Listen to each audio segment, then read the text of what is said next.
ஆண்டுதோறும் நடைபெற்றுக் கொண்டிருக்கின்ற இலக்கிய ஆர்வலர்கள் அமர்வில் பெருமைமிகு 98வது அமர்விற்கு சிறப்பு விருந்தினராக வந்திருந்து சிறப்புரை ஆற்ற இருக்கின்ற மதிப்பிற்கும் மரியாதைக்கும் உரிய திரு ராஜேஷ் இணை பேராசிரியர் அவர்களையும் வந்திருந்து சிறப்பித்துள்ள அனைத்து தமிழ் ஆளுமைகளையும் நகர் சார்ந்த பெரியவர்களையும்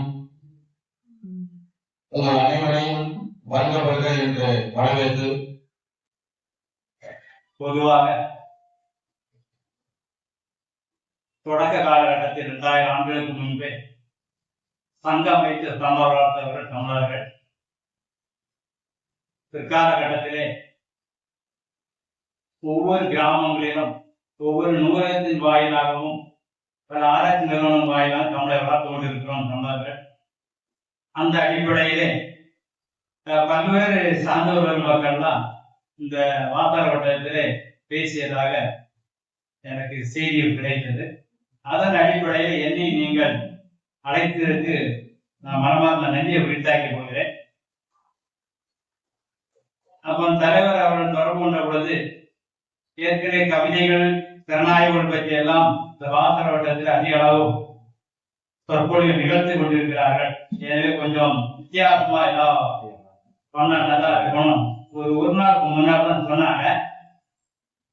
ஆனா நான் இன்னைக்கு சென்னைக்கு போக வேண்டிய ஒரு முக்கியமான இதுல இருந்தேன். ஆனா அழைத்ததற்காக நான் இரவு செல்றேன், முடிச்சு செல்றேன்னு சொல்லிட்டு அதுக்கு வாக்கு கொடுத்தேன். ஆனா தலைப்பு சங்க இலக்கியத்திலே நான் நெடுநல் வாழை கொடுத்திருக்கேன். இந்த நெடுநல் வாழை இலக்கியத்தை பற்றி தான் நான் பேசக்கூடிய நிலை. ஆனா ஐயா அவரோட 30 நிமிடங்கள் அப்படின்னு சொன்னாங்க. அது என்னால் அதை முடிக்க முடியுமா என்பது தெரியல. ஆனாலும் கிடைத்திருக்க வாய்ப்பை நம்ம பயன்படுத்திக் கொள்வோம் என்பது என்னுடைய அடிப்படையா வருது. சங்க இலக்கியத்திலே மேற்கணக்கு கீழ்கணக்கு வகைப்பாடு எடுத்துக்கிட்டாலும் 10 பாட்டு இலக்கியங்களிலே அகப்புற இலக்கியமாக நெடுநல் வாழை இலக்கியம். இப்ப நம்ம இதுல 3 செய்திகளை பார்க்க வேண்டியிருக்கு. பொதுவா ஒண்ணு, நெடுநல் வாழை தலைப்பினுடைய காரணத்தை மைய வைக்க வேண்டியிருக்கு. இரண்டாவது, இந்த படைப்பு எழுதிய ஆசிரியர் எப்படிப்பட்டார், இந்த படைப்பின் உள்ளே இருக்கக்கூடிய கதை மாந்தன் சொல்லுடைய தலைவன் தலைவிக்கு எந்த அளவு முக்கியத்துவம் கொடுக்கப்படுகிறது. இதுதான் நம்ம அந்த 3ஐ பார்த்தாவே ஓரளவுக்கு இலக்கியத்தினுடைய பண்பாடும் அறமும் பொருளும் கலந்த ஒரு உறவு நம்ம கிடைக்க வாய்ப்பு. இப்போ மற்ற இலக்கியத்துக்கு இல்லாத சிறப்பு, மற்ற இலக்கியம்னா 10 பாட்டுல இல்லாத சிறப்பு இந்த நூலுக்கு உண்டு. ஏன் நீங்க பாத்தீங்கன்னா, இப்போ நீங்க ஒரே ஒரு எக்ஸாம்பிள் நாம் சொல்லுவார். சிலப்பதிகாரம் சிலம்பு கார் சிலம்பு அணிகலனை வைத்து 2000 ஆண்டுக்கு முன்னாலே இளங்கோவடிகள் ஒரு பெண்ணை முதன்மைப்படுத்துவதற்காக பண்பாட்டு ரீதியாக ஒரு கருப்பொருளை எடுத்திருக்கலாம். நிறைய எதிர்ப்பு இருந்திருக்கலாம். ஆணாதிக்கமா இருக்க சமூகத்தில் ஒரு பெண்ணை முதன்மைப்படுத்துதல் என்பது பொறுக்க முடியாத காலத்தில் எதிர்ப்பு இருந்திருக்கலாம். ஆனா அது பண்பாட்டுடைய கருவூலமா மாறி. ஆனா தமிழர்கள் இயற்கையோடு வாழ்ந்த பண்பாட்டு உறவை கொண்டதுக்கு இது ஒரு சான்று. இப்போ தலைப்பு நெடுநல் வாழை 3 சொற்களால் அமைந்துள்ளன. நெடு நல் வாழை. இப்ப நம்ம என்ன பார்க்கிறோம்னா, இன்றைய காலகட்டத்துல வாழையில் உள்ள சொல் என்ன பொருளை மையப்படும்.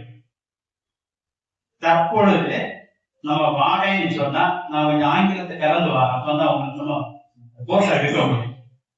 ஸ்மெல்னு சொல்றோம். ஸ்மெல்னு சொன்னோம்னா நம்ம பேட் ஸ்மெல்லா குட் ஸ்மெல்லான்னு அடுத்த கேள்வி வருது. இப்போ இந்த வாழைக்குன்னு சொல்லக்கூடிய ஒரு பொருள் எது எடுத்துக்கலாம்னா மனம் ஒரு பொருள் எடுத்துக்கலாம். இதே வாழைய காய்ச்சல் சொல்லக்கூடிய சொல்லும் இருக்கு, பனின்னு சொல்லக்கூடிய சொல்லும் இருக்கு. நம்ம தமிழ்ல வழக்கில் இன்னைக்கு நடந்திருக்க சொல். இன்னொரு பொருள் என்னன்னா, இது காற்று உள்ள பொருளும் இருக்கு. இப்போ தலைப்பு எடுத்து பார்த்தீங்கன்னா, வாழை என்பது ஒரு பெயர் சொல்ல அமைகிறது. முன்னால் உள்ள 2 சொல்லும் அடை சொல்ல அமையும். வாழைக்கு முன்னால் உள்ள நெடு எடுத்துட்டாலும் சரி, நல்ல எடுத்துட்டாங்க. அப்படின்னா இந்த வாடைன்னு சொல்றது யார மையப்படுது? ஒன்று. நல் யாரை திருப்திப்படுத்தப்படுகிறது? நெடுன்னு சொல்றதுக்கு நீண்ட, நெடிய, அதிகம் சொல்லப்படுது. நீண்ட நம்ம சொல்லலாம் அதிகமான துன்பம் ஏற்படுகிறது ஏராளம். இப்படி எடுத்து பார்க்கும் பொழுது இந்த வாடைன்னு உள்ள சொல்ல இலக்கிய அடிப்படையில் நம்ம எப்படி பார்க்கும் பொழுது காற்றினுடைய வகைகளை 4 திசைகளா ஆசிரியர் இருக்கிறார். அப்படி என்ன தெற்கு திசைன்னு சொல்லிருக்கு தென்றல்.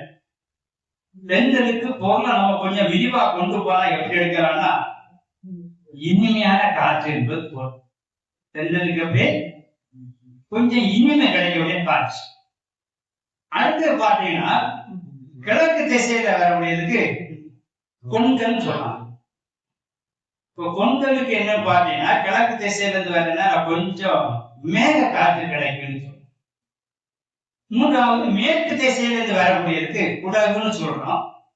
அது கோடை காற்று. சில இலக்கியங்கள்ல கச்சான்னு சொல்ற ஒரு பொருளும் இருக்கு. கோடை காற்றுக்கு நம்ம அப்ப எப்படி காற்று எடுத்துச்ச வெப்ப காற்று. வடக்கு திசையுடைய காற்று தான் வாடை காற்று. அதுக்கு பொருள் என்னன்னா குளிர்ந்த காற்று என்பது பொருள். இதுதான் ஆசிரியர் தலைப்பு கொண்டு வராங்க.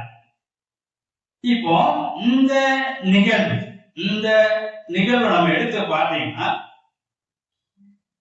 நம்ம எப்படி கொண்டு போறான்னா இப்போ அங்க பேராசி பெருமக்கள் தான் இருக்காங்க. அதனால இலக்கியம் படித்தவர்கள் நிறைய விஷயம் தெரியும். அகப்புற இலக்கியத்தில் நெடுநல் வாழைக்கு அகமும் புறம் கலந்து, அகம் என்பது தரை வாழ்க்கை வரலாறு சொல்லுவோம். புறத்துக்கு வேப்பம் மாலை சொல்லோட குறியீடு, பாண்டிய மன்னோட வேப்பம் மாலை நோன்காவியகம் அப்படின்னு சொல்லனால ஒரு குறியீடு. நான் அதை எப்படி எடுக்கிறேன்னா நான் எப்படி கொண்டு போறேன்னா அந்த இலக்கிய வாசிப்புனால வாழை என்பது இயற்கையுடைய காற்று. அந்த காற்று நல் வாழை யாருக்கு கிடைக்குன்னா பாண்டிய மன்னவனுக்கு. நெடிய துன்பமாக ஏன் இதை எப்படி கொடுக்கிறோம்னா இந்த வாழை காற்றுக்கு குளிர்காலம் தான் யாரை நோக்கி வரும்னா பெரும்பான்மை திணை சார்ந்த வாழை முல்லை திணைக்கு மைய வைக்கிறார். முல்லை திணைக்குடைய பொருளை உரி பொருளை இருத்தலும் மாற்றி இருத்தல் என்பது பொருள். இன்னொன்னு முல்லை திணை மற்ற திணைக்கு இல்லாத ஒரு சிறப்பு முல்லை திணை கப்புடைய திணைன்னு சொல்றாங்க. அப்ப ஆற்றி இருக்கின்ற தலைவிக்கு நீண்ட இந்த வாடைக்காற்று துன்பம் கொடுக்கும். இதை நம்ம சாதாரண ஒரு நடைமுறை வாழ்க்கையை ஒப்பிட்டு பார். பேருந்துல பயணம் செய்துட்டு இருக்கோம், மழை பொழியும். இப்போ ஆண்கள்லாம் என்ன செய்வாங்க, அந்த டோரை திறந்து வைப்பாங்க. இந்த மழை காற்றோட கலந்த அந்த குளிர்ச்சி பட்டா நம்ம வெப்பநிலைக்கு நல்லா இருக்கும் ஆண்கள். ஒருவேளை நம்ம பேருந்துடைய முன் சீட்ல பெண்கள் இருந்தா என்ன செய்வாங்க, டோரை அகற்றுவாங்க. சண்டையெல்லாம் நடந்த காட்சியெல்லாம் நம்ம பார்க்க குளிர்ச்சி அவர்களுக்கு துன்பத்தை தரும் என்பது நடைமுறை வாழ்க்கை. அப்ப 2000 ஆண்டு திணை சார்ந்த வாழ்க்கை இது பொருந்தக்கூடிய ஒரு செய்தி. இதை நம்ம ஒரு பக்கமா எடுத்துக்கலாம். அடுத்து இன்னொரு பக்கம் என்னன்னா இதுக்கு 2 செய்தியை நம்ம கொண்டு வர வேண்டியது இந்த யுத்தம். ஒண்ணு கார்காலம் கூதிர்காலம். கார்காலம் மழைக்காலம், மழை காலத்திலிருந்து கூதிர்காலம் இலை உதிர்காலம். ரெண்டும் தான் அடிப்படையான. இவ்வளவு நம்ம பொதுவான பெயருக்கு சொல்லக்கூடிய செய்தி. ஒண்ணு. இன்னொன்னு என்னன்னா இதை இயற்றிய ஆசிரியர் யார்? நம்ம அடுத்த பார்த்தோம் நக்கீரர். 10 பாட்டுல திருமுரு ஆற்றுப்படை எழுதியவரும் நக்கீரர் தான். அகம்புறம் கலந்த நெடுநல்வாரையும் இயற்றியவர். பொதுவா கவிதை எழுதக்கூடிய மாணவர்கள் காதல் மாணவர் தான். அதாவது காதல் மாணவன் நான் என்ன சொல்றேன்னா கல்லூரி படிக்க சென்றுதான் அந்த கவிதைகள்லாம் அவங்க எளிமையா எழுதுவாங்க. இந்த காதல் அமைய காதலும் ஆன்மீகம் ஒன்றுன்னு சொல்லுவாங்க. காதலும் ஆன்மீகம் கெஞ்சினாதான் கிடைக்கும், இறக்கப்பட்டாதான் கிடைக்கும், அடிபட்டாதான் கிடைக்கும். அடி என்பது நீங்க நான் துன்பத்துல அடி சொல்லல, திரும்ப திரும்ப அந்த நினைவை கிருத்தா கிடைக்கும். இறைவன் அது போல் யாம் இறப்பவை எல்லாம் பொண்ணும் போலாம் என்பார் திருப்பி திருப்பி கிடைக்கும். ஏன்னா அப்படி ரெண்டையும் வித்தியாச கோணத்துல இருந்த நக்கீரர் ஆற்றுப்படையில திருமுகத்துப்படையும் எழுதுறாரு. ஆனா காதல் இலக்கியத்துல கவிதை எதுக்கு வராரு? நெடுநல்வாடை. அப்படி ஒன்று சிறப்பு. நக்கீரர் யார் இல்லை என்பது கிடைக்கக்கூடிய விஷயம். மூன்றாவது, இந்த பாட்டுடைய தலைவன், இது கடைத்தலைவன் யாருன்னா பாண்டிய மன்னன். சாதாரண மன்னன், தலையானங்காலத்து செல்வந்த பாண்டிய மன்னன். இப்போ இந்த மற்றவங்களுக்கு இல்லாத சிறப்பு தலையானங்கான ஒரு சொல்ல அடைமொழியா வைக்கிறாங்க பாண்டிய மன்னன். இத நான் குறிப்பிடுத்தப்போ எப்படி கிடைக்குன்னா, நம்ம தஞ்சை திருவாரூர் பக்கம் உள்ள தலைக்கான சிறுநீர் ஊராட்சி உட்பட்டது குடவாசலுக்கு ஊராட்சி உட்பட்ட இடமா இருந்திருக்குன்னு சொல்றாங்க. அது இப்போ நமக்கு தெரியல, ஆனா சான்று கிடைத்திருக்கிறத சொல்லப்படுது. இதுல அந்த காலகட்டத்துல 7 நிலையுள்ள மன்னர்களை வென்றவன் தான் யாரு? தலையானது செல்வன். அப்போ ஒருவரை வெல்வதே மிகவும் கடினம். அதுல சேரன் இருந்திருக்கா, செம்பியன் இருந்திருக்கா, திதியன் இருந்திருக்கா, எளியன் இருந்திருக்கா, இளங்கோ வெண்மான் இருந்திருக்கா, பொருள் இருந்திருக்கா, எருமை முரண் இருந்திருக்கு. இதுல சேரனும் இன்னொருவரை தவிர 5 பேரும் வேறு குலத்தை சார்ந்தவர்கள் சொல்லப்படுகிறார். குறுநில மன்னர்களாக கூட இருந்திருக்கலாம். எனவே 7 பேர் 7 இனம் சார்ந்த மக்களை வெற்றி கொண்ட இடம் தலையானால அடைப்பெயரை செல்வது. எனவே மற்ற பாண்டியர்களுக்கு இல்லாத ஒரு சிறப்பு இவர் இருக்கிறார். ஒன்று. இன்னொரு கோணத்தை நம்ம இந்த பார்க்கணும். இது சாதாரண குடிமக்களுடைய வாழ்க்கையை நெடுநல்வாடை சொல்லல. ஏட்டுக்குடியிலே அரச பரம்பரையில் உள்ள தலைவன் தலைய வாழ்க்கையை பற்றி தான் பேசப்படுகிறது. அதான் முக்கியமான. அப்ப என்ன அர்த்தம்னா, சாதாரண குடிமக்களில் இருக்கக்கூடிய ஒழுக்கங்களையும் மேட்டுக்குடி அரச குடிமக்கள் பின்பற்றுகிறார்கள் என்பது பொருள். அரச பரம்பரையை குடிமக்கள் பின்பற்றாலே கூடாது. குடிமக்கள் தான் ஒழுக்கம் மிக்கவர்கள். அதை ஆட்சி அட்மிஷன் நிர்வாக முறையில கொண்டு சென்றவர்கள் மன்னர்கள். எனவே அந்த அடிப்படையில் நம்ம 3 கோணத்தை பார்த்தா இந்த நூலுக்கு ஒரு சிறப்பு வித்தியாசமா இருக்கக்கூடிய நிலை ஒன்று. இனி இதுல என்ன முக்கியத்துவம் பார்த்தீங்கன்னா,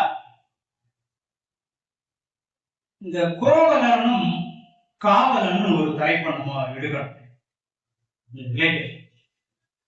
ஏன்னா காலத்திலே ஒரு மழை கூதிகாத்து முன்னால வெயில், அதாவது இளமையான வெயில், முதுவை இந்த முடிஞ்சு காலத்துல மழை பொழிச்சு.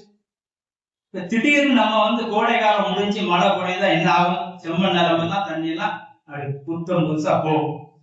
அதுக்கு இலக்கிய வரிய பாருங்க. வையகம் பணிப்ப வரநேறு வரை பொய்யாவான புது பெயர் பொழிந்த. இந்த வரியை நம்ம எடுத்துதான் போடும் இலக்கியம். இப்போ பொய்யாவானா வேற ஏமாற்ற அந்த காலகட்டத்தில். இப்போ பருவம் தவறிச்சு. நம்ம முன்னோர்கள் சொல்லுடைய காலகட்டத்தில் மழை முடிய. உதாரணத்துக்கு எங்க பகுதியில், நாகர்கோவில் பகுதியில சித்திரை 10 விதவிதப்பாங்க மழை விழுந்து அப்படின்னு ஒரு எங்க தாத்தா நம்ம பாட்ட காலத்துல சொல்ல, சித்திரை 10 வந்துட்டுன்னா விதைச்சுருவாங்க, மழை பொழியும். இப்போ சித்திரையும் தாண்டி இங்கே போய் மழை பெய்யும். இப்பதான் பெய்யுதுன்னு வைக்கிறேன். ஆனா பருவம் தவறி விட்டது. அதுதான் வானம் பொய்க்கவில்லை. எப்படி ஆசிரியர் பொய்யாவான புது பெயர் பொழிந்த. புது பெயர் தான் புதுசான வெள்ளத்தை உருட்டி போயிருக்கு. இப்போ இந்த மழை பொழிவுக்கும் இந்த தலைப்புக்கும் என்ன சார் பொருத்தம் அப்படின்னு பார்த்தீங்கன்னா, மழை அதிகமாக குளிர்ச்சி ஏற்படுது. குளிர்ச்சி ஏற்பட்டு சில செடி மரங்களோட இலையை உதிர்ந்து காற்று நம்மள ஒரு விதமா வருட சமயம் ஒரு மாற்றம். அந்த மாற்றத்தை தான் இங்க ஏன் சொல்றேன்னா, ஏன் சார் இதுல கோவலரை புகுத்தி பார்க்கணும் அப்படின்னு கொஞ்சம் திறனாய் போக்குல பார்த்தோம்னா, கோவலர்கள் யாரு? முல்லை திணை சார்ந்தவர்கள், அதாவது காடு சார்ந்த பகுதியை சார்ந்தவர். அவங்களுக்கு ஆடு மாடு மேய்ச்சல் தான் தொழில். இப்ப ஆடு மாடு மேய்க்கிறதுனா அவங்களுக்கு அந்த ஆடு மாடுக்கு என்ன வேணும்? புல்லு. அப்ப மழை பொழிந்தாருன்னா அவங்களுடைய தொழில் சார்ந்த நிலைக்கு உணவு கிடைக்கும். அந்த உணவை மேய்ப்பதற்கு யார் தயாராகனா இந்த கோவலர். ஆனா இந்த இலக்கியங்கள்ல ஒரு வரி சொல்லப்படுகிறது. என்ன அந்த வரியை நம்ம முக்கியமா பார்த்துட்டு சொன்னா ஈஸியா. ஆர்வரி முறைய கொடுங்கோர் கோவல. அந்த வரியை மட்டும்தான் நான் எடுக்கிறேன், எல்லா வரையும் சொல்ல. இது இலக்கிய நம்ம ரிசர்ச்சோ எம்ஏ கிளாஸ் சான்றோர் மக்கள் பேசுற சொல்ல மாட்டேன். இப்போ கோவலர்னு சொல்றது இடையர்கள் நிறைய பேர் இருக்கு. ஆயர், பொதுவர், இடைய அடிப்படையில் வரக்கூடிய எல்லாமே அந்த மக்களை சொல்லக்கூடிய சொல். ஆனா இலக்கியத்தில் எப்படி சொல்றாங்கன்னா கொடுங்கோல் கோவலர். அடுத்த வரியில பாத்தீங்கன்னா இன்னொரு இடத்துல செங்கோல் காவலன். செங்கோல் காவலன் யாரு? பாண்டிய மன்னன். நாட்டு மக்களை நல்ல ஆட்சி செய்யறான், செங்கோல் ஆட்சி. ஆனா இந்த இடைய மக்களை எப்படி சொல்றான்? கொடுங்கோல் கோவலர். இப்போ நம்ம சொல்ல கொஞ்சம் பிரிக்க வேண்டியது. கோவலர்னா கோபாலன் உள்ள சொல். கோபாலன் நந்தகோபால் இடைக்குலத்தினார், அதை வச்சு கோபாலன். அந்த மருவி கோபாலன், கோவலன் உள்ள சொல். ஒன்று போனா பசு பிளஸ் குறுநில தலைவன். இந்த இடையிலையும் குறுநில தலைவன் நிறைய இருந்திருக்காங்க, கடையல் வள்ளங்களும் இருந்திருக்காங்க. இப்ப எங்க ஊர் பக்கம் எல்லாம் தவற எடுக்கிறாங்க. எத்தனை கிராஃபினா ஒரு ஆளுக்கு பேர் தாமவர போன். நாங்க ஒரு இன்விடேஷன்ல கோயில் சார்ந்த தாமவர போனார்னு போட்டுட்டோம். இன்விடேஷன் வாங்கலாம், அழைப்புதலே வாங்கல, இதுல திட்டி விட்டேன். எங்களுக்கு புரியல. எங்களை தனியா கூப்பிட்டு என் பேரே தாமர போன், போனுக்கும் போனாருக்கும் என்ன வித்தியாசம் தெரியுமா? அப்படி அவர் சில இலக்கிய சான்றுலாம் சொன்னார். பிற்காலத்துல இலக்கியம் வாசிக்க சொன்னா நமக்கு அந்த கோவுல இருந்து எப்படி பொருளாக்கம் வருது. ஆனா இந்த கொடுங்கோவலருக்கு நான் வரேன்.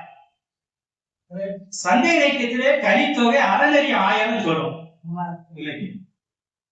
அந்த அறநெறி ஆயர்ல 3 ஆயர் வகையா இலக்கியம் சொல்லும் கலித்தொகை. ஒன்று கோவினத்தாயர், இன்னொன்னு கோப்பினத்தாயர், இன்னொன்னு புள்ளினத்தாயர். கோவினத்தாயர்னா கோனா பசுவை வளர்க்கக்கூடியவங்க. கவனமா இருக்கும். எல்லாரும் இடையே நம்ம சொன்னா கூட அதுலயும் பொருளாக்கம் இருக்கு. வீட்டிலே பசு வளர்க்கக்கூடிய மட்டும்தான் கோவினத்தாயர். கோப்பினத்தாயர்னா எருமைகளை பாலுக்காக வளர்க்கக்கூடியவர். புள்ளினத்தாயர்னா கிடை போடக்கூடிய மக்கள். கிடை போடுவாங்க நம்ம ஊர் பக்கம் எல்லாம், தென்னந்தோப்புல எல்லாம் கிடை, ராமநாதபுரம் கிடை. அவங்க இந்த 3ல கோவினத்தாயருக்கு தான் சிறப்புன்னு கலித்தொகை இலக்கிய பேசு. ஆனா அவங்களுக்கு அறநெறி ஆயர் சொல்லு. ஆனா இங்க நமக்கு எப்படி இருந்தா கொடுங்கோவலர் ஒண்ணு. நம்ம தேச சிலப்பதிகாரத்துக்கு ஒப்பிட்டு பார்த்தீங்கன்னா இளங்கோவடிகள் கோவலனுடைய மனைவி கண்ணகி யாற்று அடைக்கலம் கொடுக்கலாம் அப்படின்னு கோவலன் திங்க் பண்றான், எண்ணுகிறான்.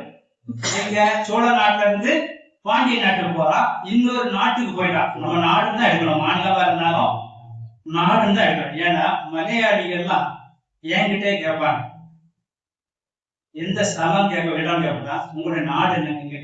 நாடுனா ஊருன்னு போய் கேட்கலாம். இன்னைக்கு அப்படிதான் கேட்பாங்க தமிழர்கள் அவங்க எல்லாம். ஆனா நமக்கு அந்த நாடு இருக்கக்கூடிய செய்தியை வச்சுட்டு அந்த கோவலன் சொல்றா, ஆகாத்து ஓவி ஆப்பாய் கோர வார்த்தை உட்படுவாய்.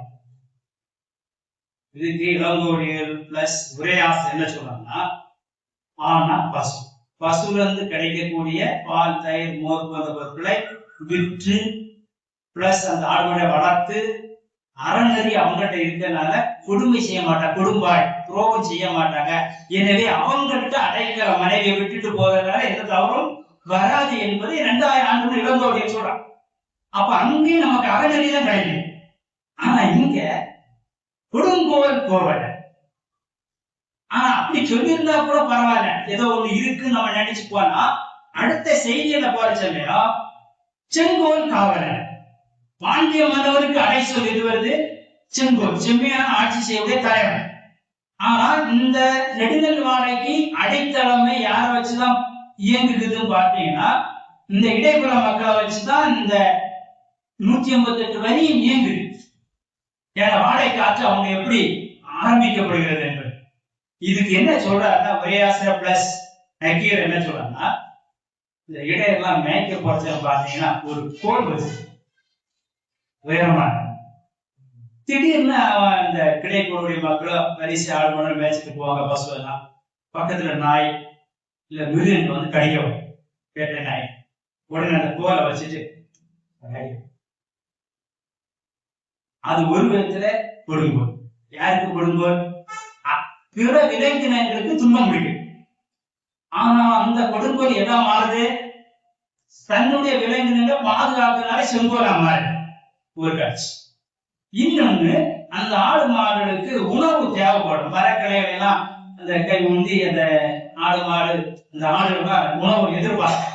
அந்த அந்த ஆடையும் தாண்டி சில கிளைகள் இருந்தா சாப்பிட முடியாது. உடனே இந்த தலைவன் அந்த ஆயுதத்துடைய தலைவன் மேய்க்கக்கூடிய அவன் தன்னுடைய போரை வச்சு கொடுக்கிறார். அதனால இது கொடுங்கோல் சொல்ல முடியாது, இது சொங்கோல். பார்ப்பதற்குதான் கொடுங்கோல் மாதிரி இருக்குமே தவிர அவங்களுடைய செயல்பாடு நம்ம கொடுங்கோல் எடுக்க முடியாது அப்படின்னு இந்த படைப்பை சொல்லக்கூடிய ஒரு செய்தி. இன்னொன்னு என்னன்னா, இந்த கோவலர்களுக்கும் கோப்பெருந்தேவி பாண்டிமாதேவிக்கும் என்ன ஒரு சிறப்பு அப்படின்னு பார்க்கணும்.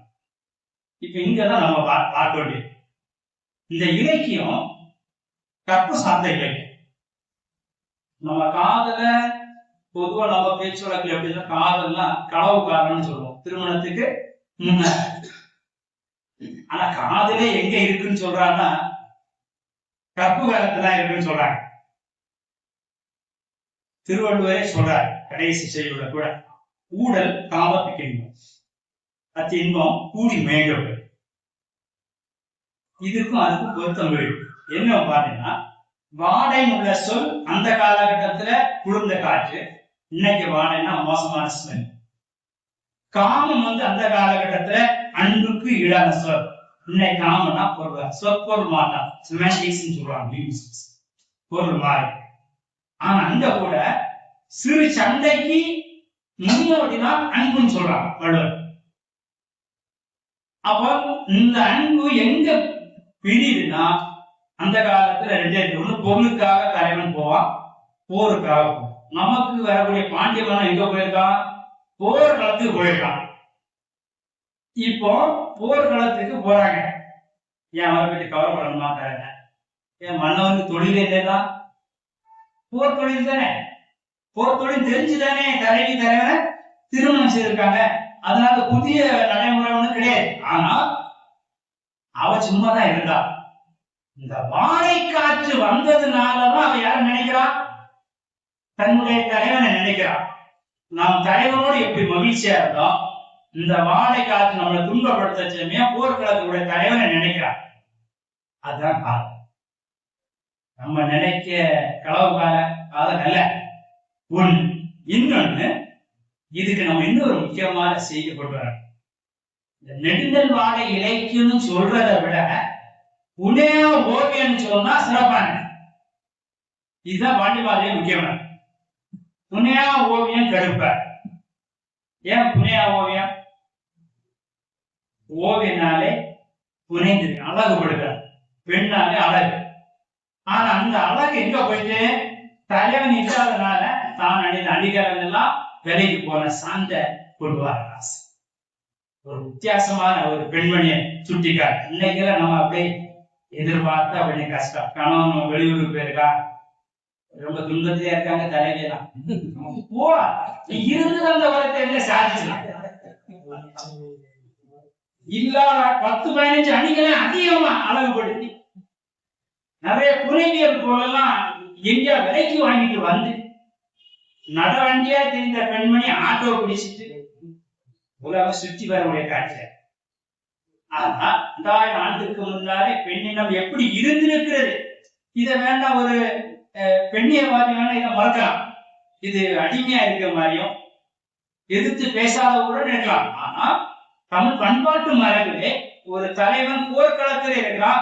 இந்த இன்னொரு செய்தியும் பாருங்க, போர்க்களத்திலேயும் தனன் பிரிந்துதான் இருக்கான் தலைவன் நினைக்கிற. இவதான் நினைக்கிறான். இதுக்கு ஆசிரியர் ஒரு இடத்துல எப்படி சொல்றாருன்னா, இந்த இலக்கியம் எப்படிப்பட்டது, எப்படிப்பட்ட போராட்டத்தின் களம் சொல்றாருன்னா, காதலும் கற்பும் ஒரு கலை. அடுத்து என்ன சொல்றாருன்னா, வீரமும் பெண்ணினம், இரண்டுக்கும் இடைப்பட்ட போராட்டம் தான் நெடுந்தல் வாடை இலக்கியம். அவ்வளவு ஒரு இக்கட்டான ஒரு நிலையை மைய வைக்கக்கூடிய ஒரு பகுதியா தான் இதுக்கு அடித்தளமே இந்த கோவலவாதம் ஒன்று. இந்த கார்காலம் பிளஸ் விளைவு காலம் வந்தா என்ன நடக்கும்? அடுத்த வர்ணனைக்கு நிறைய சொல்றாங்க. இப்ப நான் அந்த வர்ணனைக்கெல்லாம் போவேன். சங்க இலக்கியத்துடைய சாராம்சங்க திணை சார்ந்த வாழ்க்கை குறிஞ்சி முல்லை மருதம் எதிர்ப்பாரு. இதுல தொல்காப்பியம் சொல்லக்கூடிய 4 திணை மாறி தவிர மீதி 4 திணைக்கும் இந்த கூதிர் காலம் சொல்லக்கூடிய இலையுதிர் காலம் எப்படி துன்பப்படுத்துகிறார் அதான் நம்ம பார்த்து செய்தி பெற வேண்டியது. இதுல நீங்க பாத்தீங்கன்னா ஏருடை இனநிலை வேறுபடாம கோவலருக்கு மழை பொழிந்தாச்சு, கூதிர் காலம் வந்தாச்சு, ஆடு மாடெல்லாம் மேய மாட்டேன். புல்லு மழை குளிர்ச்சி அதிகம் வந்து அதுக்கு சுவைக்க முடியாது. எனவே என்ன செய்யறாங்கன்னா வேறு புலம்புனா முல்லை நிலம் என்பது காடு சார்ந்து இவங்க மேட்டு நிலத்துக்கு போறாங்க. அதாவது குஞ்சு மலை பகுதி மேடு மலை வந்து பாதிப்பு இல்லாத மேட்டு போறாங்க. அப்படி போற சமயம் இவங்களுடைய குளிர்ச்சினால ஆடு மாடு பறவை எல்லாமே கால் பிடிப்பெல்லாம் இல்லாம பல துன்பங்கள். அந்த காட்சி ஒண்ணு. இரண்டாவது பாத்தீங்கன்னா இந்த கோவலுடைய கோப்பெருந்தேவில பாண்டிமான் தேவி துன்பம் அதிகமான ஒரு நிலை. இன்னொரு நம்ம செய்தியை பார்க்கலாம்.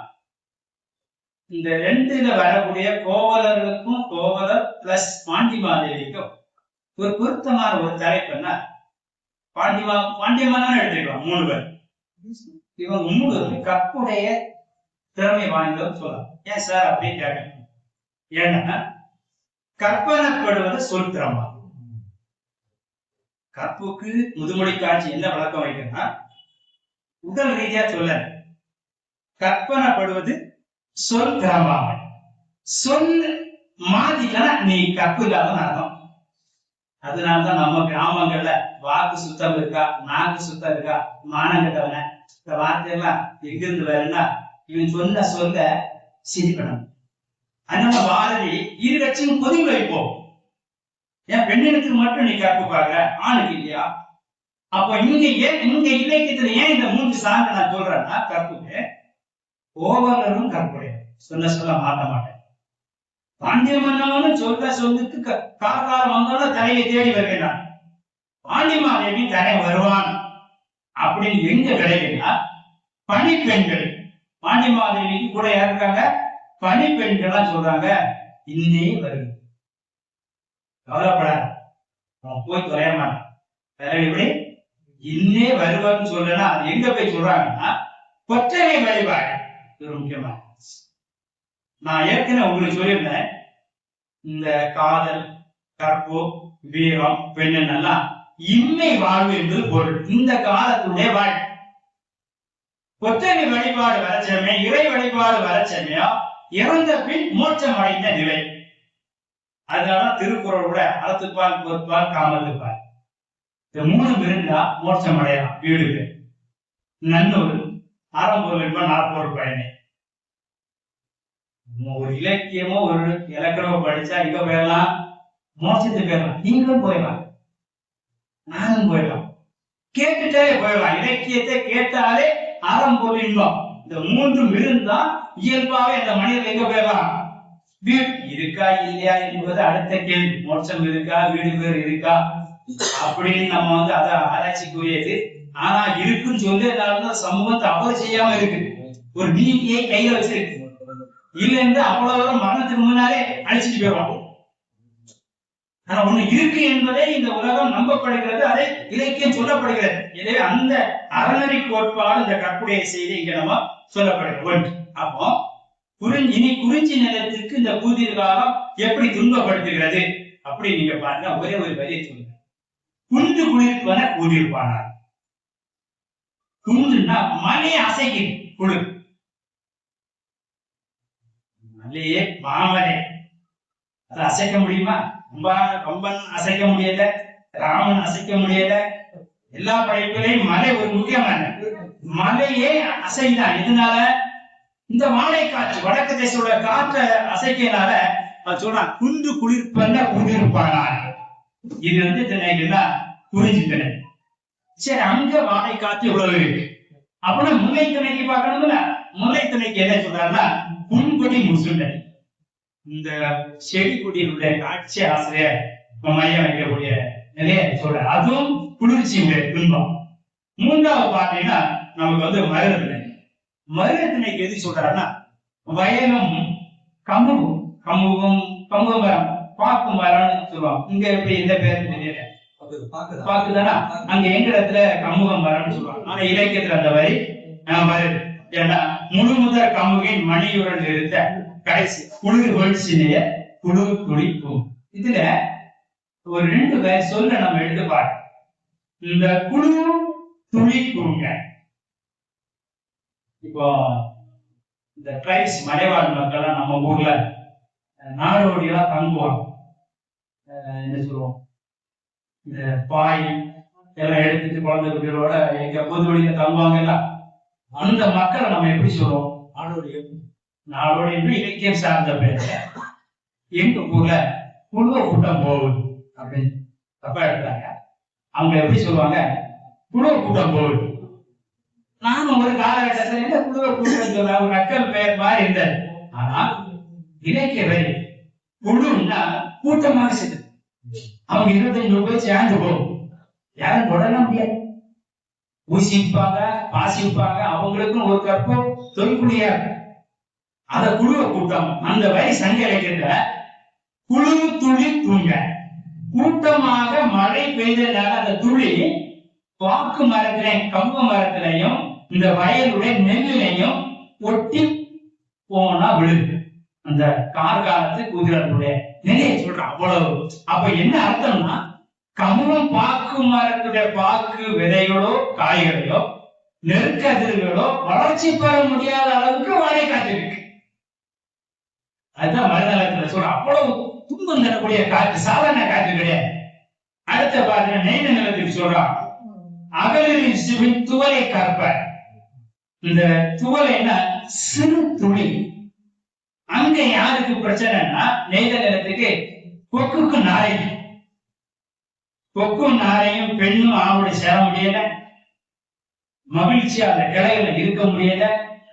அந்த புது பயிர்னால கடல் நீர்ல மீன்கள் குதிக்குது, மீனை சாப்பிட போட முடியும், அதுக்கு அளவு துடிக்க முடியல. அவ்வளவு துன்பமான காற்று. இவ்வளவு காற்று எதுக்குன்னா வாழைன்னு உள்ள சொல்லுக்கு பொருள். இவ்வளவு நேரம் நம்ம பார்த்தது என்னன்னா, வாழைன்னு உள்ள சொல்லுக்கு இவ்வளவும் வருது, வேற எதுவுமே கிடையாது. அவ்வளவு செய்தி. இனி அடுத்த நம்ம ஒரு பார்த்தா எப்படி எடுத்துக்கலாம்னா, சுருக்கிறேன்.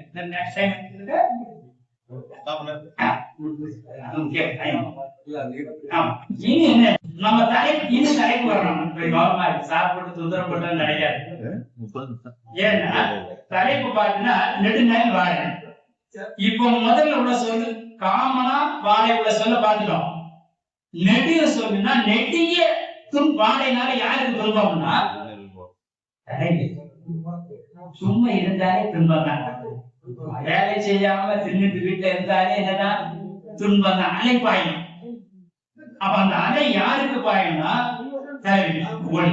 அதுக்கு முன்னால நம்ம எப்படி பாக்கணும்னா, பாண்டிய மாதேவி எப்படிப்பட்ட நகரத்தின் தலைவி, மதுரை மாநகரம், தூங்கா நகரம். அப்போ தூங்கா நகரத்துல ஒரு பாண்டியமா தலைகாலம் செல்வந்த பாண்டியுடைய மனைவி எப்படிப்பட்ட ஆளுமை படைத்த பெண்மணி.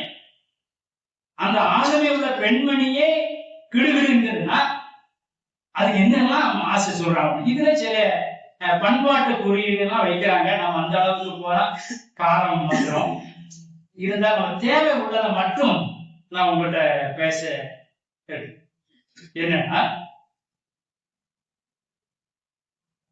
அதாவது தலைவி வீட்டுல இருக்க சமயம் ஒரு காட்சியை பாக்குறேன். வீட்டுக்கு நம்ம எப்படி எடுத்துக்கலாம்னா, தமிழர்கள் எப்படி சிறப்பு வாய்க்கிறோம். மனைவி சாஸ்திரம், சிற்ப நூலும் வான நூல் சாஸ்திரம் கண்டவர்கள் நெடுநெல் வாயில். அந்த வீட்டுடைய அதாவது அந்த புறம் சொல்லக்கூடிய தூங்கக்கூடிய இடத்துல கட்டிலுக்கு ஒரு ஓவியம் வரைஞ்சு சந்திரனும் ரோகிணியும் சேர்ந்து இருக்காங்க. இந்த காட்சியை தலையை பார்க்கிறார். தலைவி எப்படி இருக்கா, வாடகைக்காரனால பிரிந்து இருக்கிறான். ஆனா அந்த காலகட்டத்துல இருக்காச்சு. இது நான் லேசா நம்ம நடைமுறை வாழ்க்கை, நம்ம ஊர் பக்கம் சரி ஆள் மது குடிக்க பழக்கம் இருக்கு. திடீர்னு 2 வருஷம் நிறுத்திருப்பான், இனி குடிக்க கூடாது. அவனை மாதிரி ஒருத்தன் ஏற்கனவே குடிச்சிருப்பான், அவன் திடீர்னு தெருவில்ப்பான், ஏ மாப்பிள, சும்மா தான் கூப்பிட்டுப்பான், மாப்பிள நீ நல்லா இருக்கியா என்பதற்கு சுருக்கமா மாப்பிளன்னு தான் சொல்லியிருப்பான். இவனுக்கு உடனே ஆசை, மாப்பிள போமா, அவன் மாப்பிள தான் கூப்பிட்டான். இவன் இன்னொரு சொல்லி எதை வைக்கிறான், போமா மீண்டும் ஆரம்பிச்சுவான். இது துன்பியல் சார்ந்தன்னு எடுத்துக்கிறோம். தன்னை போல உன்னை காண சமயம் போல செய்த இயல்பா வந்துடும். எனவே தலைவி பிரிந்திருக்கிறார், ரோகிணியும் சந்திரனும் இணைந்திருக்கின்ற ஓவியத்தினுடைய காட்சியை பார்க்கிறான். அவளுக்கு அருகே வருது, அவன் எப்படி நான் மகிழ்ச்சியா இருந்தான். இது போல ஒரு வாழ்க்கை நமக்கு அமையுது. யார மாதிரி சந்திரனும் ரோகிணியும் போல நமக்கு அமையாம நினைச்சு பாருங்க. ஒரு மன்னனுடைய மனைவி, அவளுக்கே வாழ்க்கை சரியா அமையல, சாதாரண மக்கள் எவ்வளவு துன்பமா இருக்கு, அவன் நினைச்சு மறந்துட்டான். இது ஒரு துன்பியல் காட்சியை நம்ம எடுத்துக்கலாம். அதுக்கு நம்ம இதோட நிறைய ஒப்பிட்டு பார்க்கலாம். ஆண் புறாவும் பெண் புறாவும் சேராம இருக்கக்கூடிய காட்சி, மர கிளைகளை பறவையெல்லாம் பிடிப்புங்காம கீழே விழுந்த காட்சி, கோவலர்கள் மேட்டுக்குடியிலே சென்று அந்த விறகெல்லாம் வச்சு தீ கணல் வெப்பம் கிடைக்கிறதுனால அவங்களுடைய பல்லெல்லாம் நடுங்கிறான், ஓசை கேட்கிறான், குளிர்ச்சினான். இப்படி வாழைக்காற்றுடைய தன்மை தலைவியை ஒப்பிட்டு பார்க்கக்கூடிய ஒரு காட்சி நம்ம கிடைக்கக்கூடிய நிலை ஒண்ணு. இவன் தான் இப்படி இருக்கான்னு பார்த்தா போர் அடுத்த நெல்லும் நமக்கு நெடு பார்த்தோம். நல் வாழை யாருக்குன்னா போர் பாசறையில் இருக்கிறான் பாண்டியமரன். அவன் குடிப்பா இருக்கான், யார பற்றி நினைக்கிற தலைவன் நினைக்கிற. அவன் போர் தொழில் தான் முக்கியமான. இதுக்கு நம்ம நக்கீரர் என்ன சொல்றாருன்னா, அறமும் பொருளும் வெற்றி இருந்தால் வாழ்க்கை வெற்றி அப்படின்னு சொல்லிக்கிறாங்க. போர் காலத்துல இருந்துச்சு அவன் தூங்கல. தலைவின் தலை மனம் ஒத்து, அதாவது இலக்கியங்கள்ல அகத்தலைக்கு ஒரு விளக்கம் சொல்லுவோம். ஒத்த தலைவனும் தலையும் கூடுகின்ற என்போம் அகைப்போம். ஒத்த தலைவனும் தலைவியும் கூடுகின்ற என்போம் அகைப்போம். ஒத்தனா மனம் ஒத்து இருக்கான். ஆன மாதிரி ஒருத்தர் இருப்பான், மனையை பார்த்தா ஆட்டுக்குட்டி மாதிரி இருக்கு, வருஷந்தோறும் ப்ரொடியூஸ் பண்ணும் 10-15 குழந்தை. அவன் ஆன மாதிரி இருப்பான், அது ஆட்டுக்குட்டி மாதிரி இருக்கு, ஆனா வருஷந்தோறும் குழந்தை இருக்கு. அந்த உடம்பு முக்கியம் இல்லை, உருவம் முக்கியம் இல்ல, உருவம் முக்கியமா. சில பெண்மணி பார்த்தா ஆன மாதிரி இருக்கும், இந்த தோரை அடை அவ்வளவு பெரிய உடம்பு. தலைவர் பார்த்தா ஈர்க்கு மாதிரி இருப்பான், கஞ்சா கலப்ப மாதிரி. 90-100 ஆண்டுகள் வாழ்ந்திருக்காங்க. இப்ப பாருங்க ஜோடி சூப்பரா இருக்கு, 3 வருஷம் டைவர்ஸ் ஆயிடுச்சு, மனம் ஒத்து போகும். அப்ப இலக்கியம் என்ன பேசுனா மனம் ஒத்து இருக்குது. ஏன்னா தலைவி பிரிந்திருக்க, அதே பிரிவு எங்க காட்டப்படுகிறதுனா பாண்டிய மனம் போர் பாசறையிலே விழுப்புண்பட்ட அந்த வீரர்களுக்கு ஆறுதல் சொல்லிட்டு இருக்காரே தவிர தூங்கல. எப்படி கொண்டு போறாங்க ஒரு படைப்பாசிரியர் தமிழனுடைய அந்த பண்பால எப்படி பொருத்தி திரைப்படத்தை கூட நம்ம இதை பார்க்கணும். திரைப்படம் எடுத்தா அது வேறு. ஆனா அதுக்கு ஒரு வார்த்தை சொல்றாரு, நல்லன் யாமத்து பள்ளி கொள்ளாங்க. நல்லன் யாமத்து பள்ளி கொள்ளாங்க. இப்போ இந்த யாமன்னு சொல்லுக்கே நம்ம பாத்தீங்கன்னா சிறுபடுதல யாமம் வரும். நம்ம ஊர்ல நடு சாமம், நடு ராத்திரி, நடு இரா சொற்கள் எப்படி எல்லாம் மாற்றம் பெற்றிருக்கு. தொடக்காலத்துல இருந்து யாண்டு ஆண்டு சொற்களும் அந்த 2 செய்தியும் முக்கியமாக சொல்லப்படுகிற நிலை. 3ஆவது பார்த்தீங்கன்னா போர் பாச வெற்றி பெற்றாச்சு, முடிவு காட்சி. அவன் போர் முடிந்த உடனே யார் நினைக்கிறான், தலையை நினைக்கிற காலம் ஒரு சிறுவன் குறியில காட்டுவேன், நான் மழை பொழிந்து வளர்ச்சி அடைந்து விட்டேன், நீ வெற்றி பெற்று வளர்ச்சி எங்க காட்ட வேண்டும், மனைவிட அன்பு கொண்டாட வேண்டும், குறியீடை மையம் வகுக்கக்கூடிய ஒரு பொதுநிலை வளர்ச்சி. இதுக்கு நம்ம தொல்காப்பிய சார்ந்த பிணை சார்ந்த வாழ்வில கொண்டு வர. ஏன்னா முதற் சொல்லும் பொருள் சொல்லக்கூடிய பெரும்பொழுதும் சிறு பொழுதும் ஒப்பிட்டுப்பார். இவைக்கு வாசி கருப்பொருளையும் ஒப்பிட்டுப்பார். இதெல்லாம் இருந்தால்தான் அந்த இலக்கியம் நெடுநெல் வாடையும் புனையா ஓவியம் எப்படி இருக்கு, புனைவு இல்லா. இப்படி ஒரு இங்க நிறைய முதிர்ச்சி பெற்ற சான்றோர் இருக்கிறதுனால ரொம்ப டெப்தா நான் வரிக்கு வரி போகாம அந்த இலக்கிய சார்ந்த ஆதாரமாக சொல்லி இந்த நிழல் வாழை இலக்கியத்துடைய சாராம்சம் முடிக்க. நீங்க ஏதாவது வினாக்கள்லாம் கேட்டா நான் கொஞ்சம் உங்களுக்கு வாய்ப்பு நிறைய இலக்கிய சான்றோட சொல்லலாம்.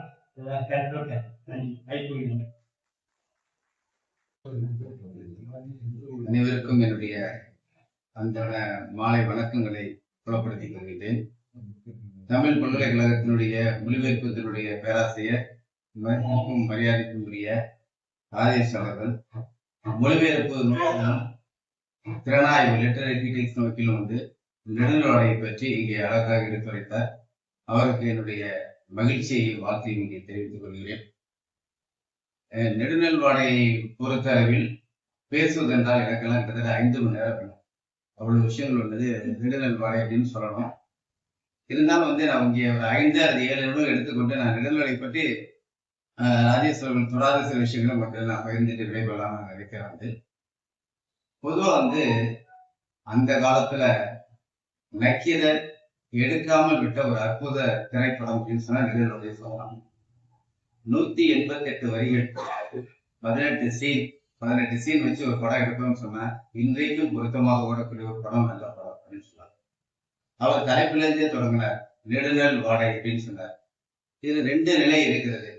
பொதுவாக குறுந்தொகையில ஒரு செய்தி சொல்லுவாங்க, வினையே ஆடவர்க்கு உயிர், வாழ்வுதல் மகளிருக்கு ஆடவர் உயிர், அலால் தோழி அப்படின்னு சொல்லுவாங்க. ஒரு சங்க இலக்கியத்துல ஒரு ஆண்மகனுக்கு ஆடவன் என்று சொல்லக்கூடிய ஒரு சொல்லுக்கு என்ன பொருள் என்று சொன்னால், அவன் எப்பொழுதும் தன்னை வீரனாக புதுப்பித்துக் கொண்டே இருக்க வேண்டும். அத்தகைய வீரனை தான் பெண்கள் விரும்புவாங்க அப்படின்னு சொல்லக்கூடியது. நக்கீரை பொறுத்தவரை ஒரு குளிர்காலம், அந்த குளிர்காலத்துல ஒரு போருக்கு செல்ல வேண்டிய சூழல் இருக்கிறது.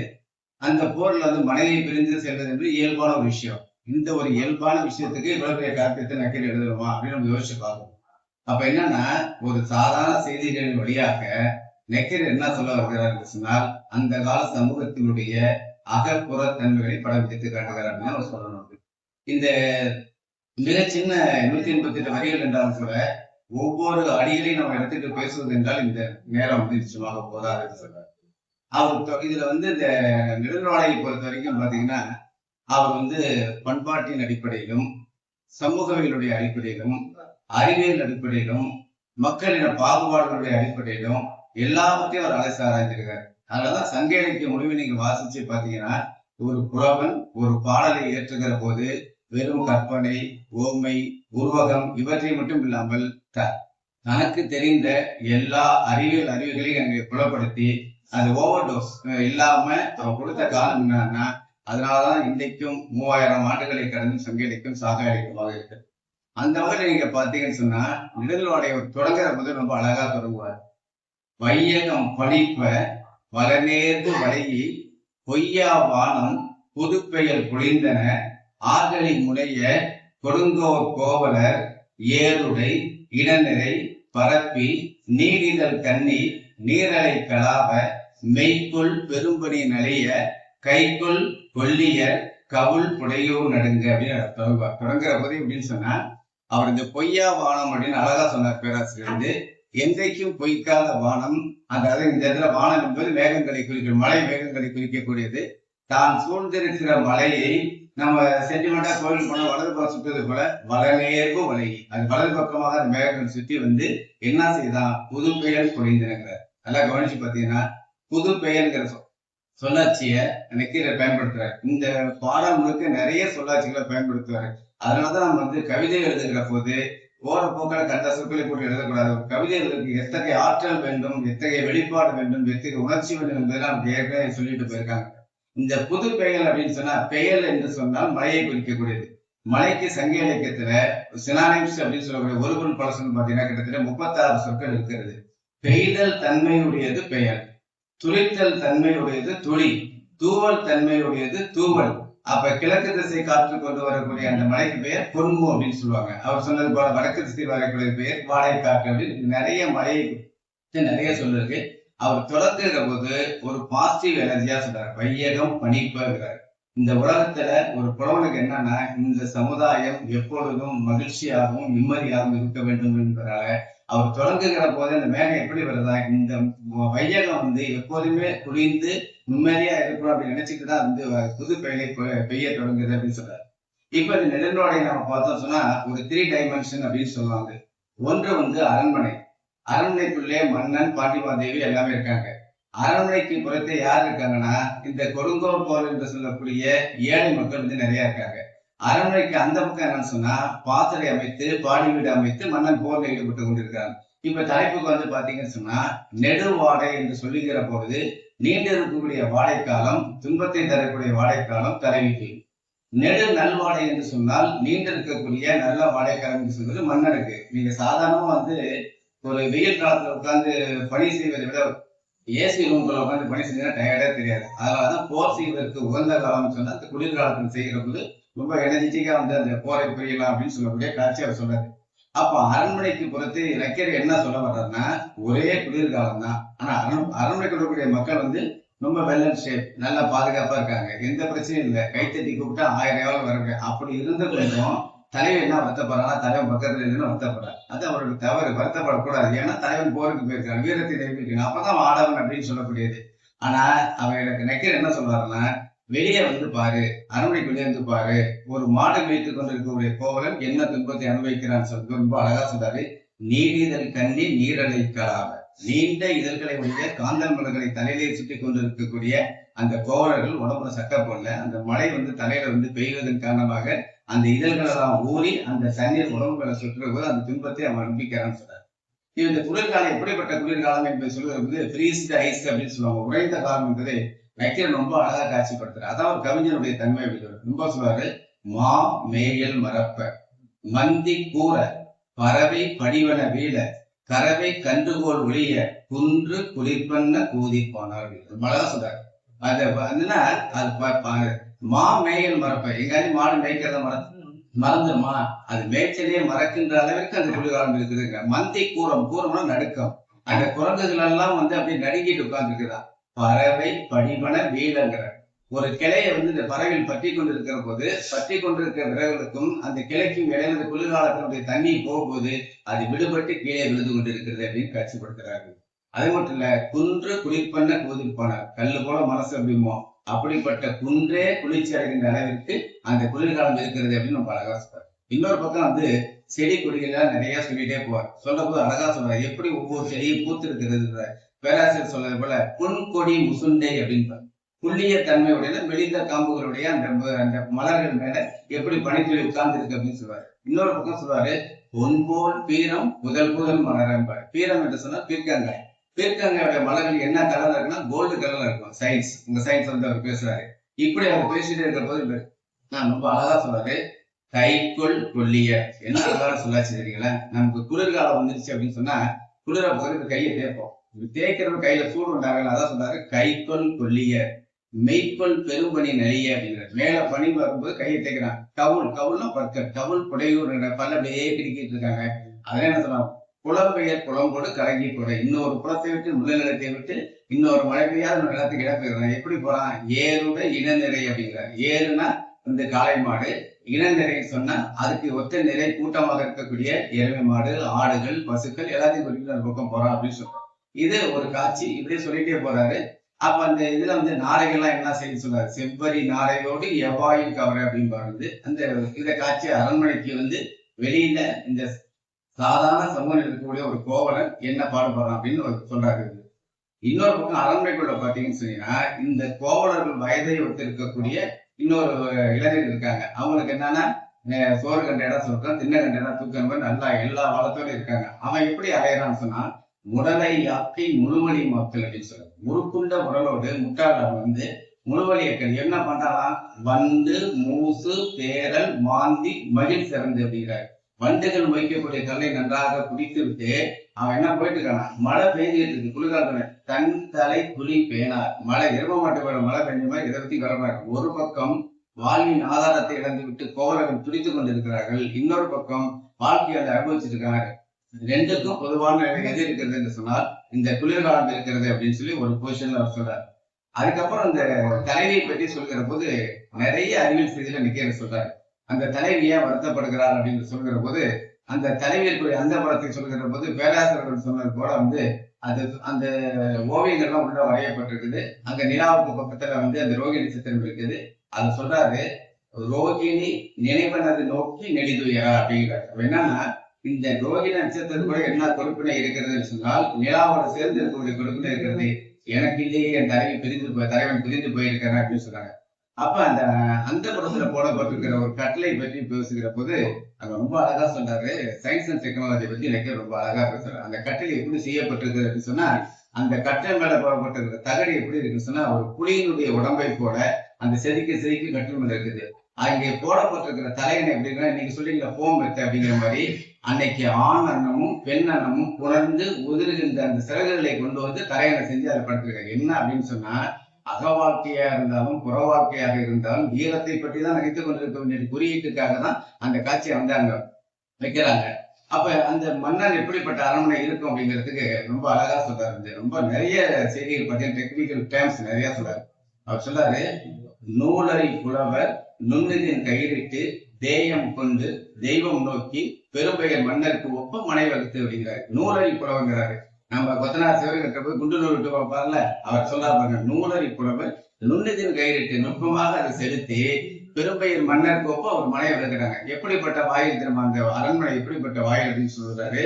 வென்று எழு கொடியோடு வேலம் சென்று புக குன்று குயின்றன்னா ஓங்கு நிலை வாயில் அப்படின்னு சொல்றாரு. ஒரு மன்னர் போர்க்களத்தை வெற்றி பெற்று அந்த அரண்மனைக்குள்ள போறான்னு சொன்னா யானையே உயரம், அதுக்கு மேல அவனுடைய நாட்டோட கொடி, அந்த கொடி சிறிதும் தாழாத அளவுக்கு வென்று எழு கொடியோடு வேலம் சென்று புக யானை பூகின்றதற்கு உயரமான நிலைவாயில் ஒரு முருகன் வந்து இந்த சூரபத்மன் வதக்கிற மலையை பிளந்து குன்று குயின்றன்னா ஓங்கு நிலைவை ஒரு மலையை ரெண்டா பிளந்து வச்சு அதுக்கு அரண்மனை இருக்குமா?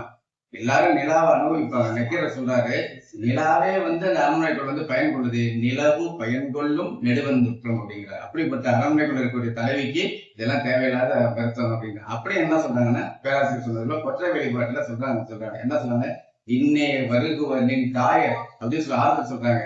நெடியவும் துரியவும் உரைப்பட பயிற்சியும் அந்த பாண்டிமாதேவி துன்பத்திலே இருக்கிறா அப்படின்னு சொல்றாங்க. இன்னொரு பக்கம் பாத்தீங்கன்னா வந்து பாசறையில் வந்து குளிர்ச்சி வந்து அவனுக்கு இந்த வீரம் தான் ரொம்ப முக்கியம் அப்படிங்கிற போது அவன் இரவெல்லாம் கண் முடிச்சுட்டு இருக்கிறான். முதல் நாள் போயிட்டு வீரர்கள் எல்லாம் வந்து ஆறுதல் படுத்துறான். நிறைய ஆறுதல் வார்த்தைகள்லாம் வந்து அவன் ரொம்ப நிறைய வார்த்தைகள்லாம் சொல்லி கொண்டே இருக்கிறான். சொல்லிட்டு என்ன சொன்னா அங்க வந்து போர்ல ஈடுபட்ட குதிரைகள்லாம் கட்டி இருக்குது. மழை பெஞ்சு சேறு சகஜமா இருக்குது. அது அந்த குதிரைகளுடைய காலடி பட்டு அதுல இருந்து சேறு வருது.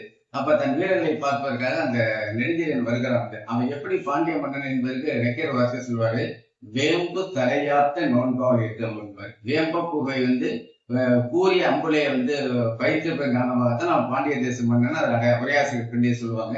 அப்படி அவன் வரான். அப்படி வருகிற போது மேல அந்த சாவம் மாதிரி போட்டு வரான். வந்து அந்த சாவங்களை என்ன படுதுன்னா குதிரையினுடைய கால் பட்ட சேர் வந்து படுது.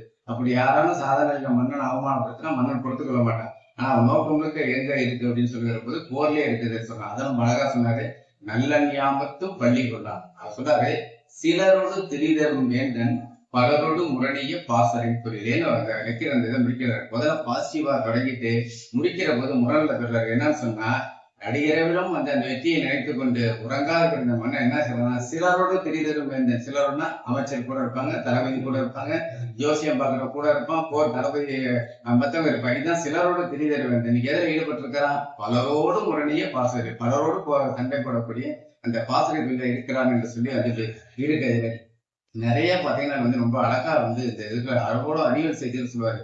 ஒரு பக்கம் சுவாலஜியை பத்தி சொல்றது ரொம்ப அழகாரு. ரசனாந்து எய்திய பனைமரம் நோன்தான் பாரு.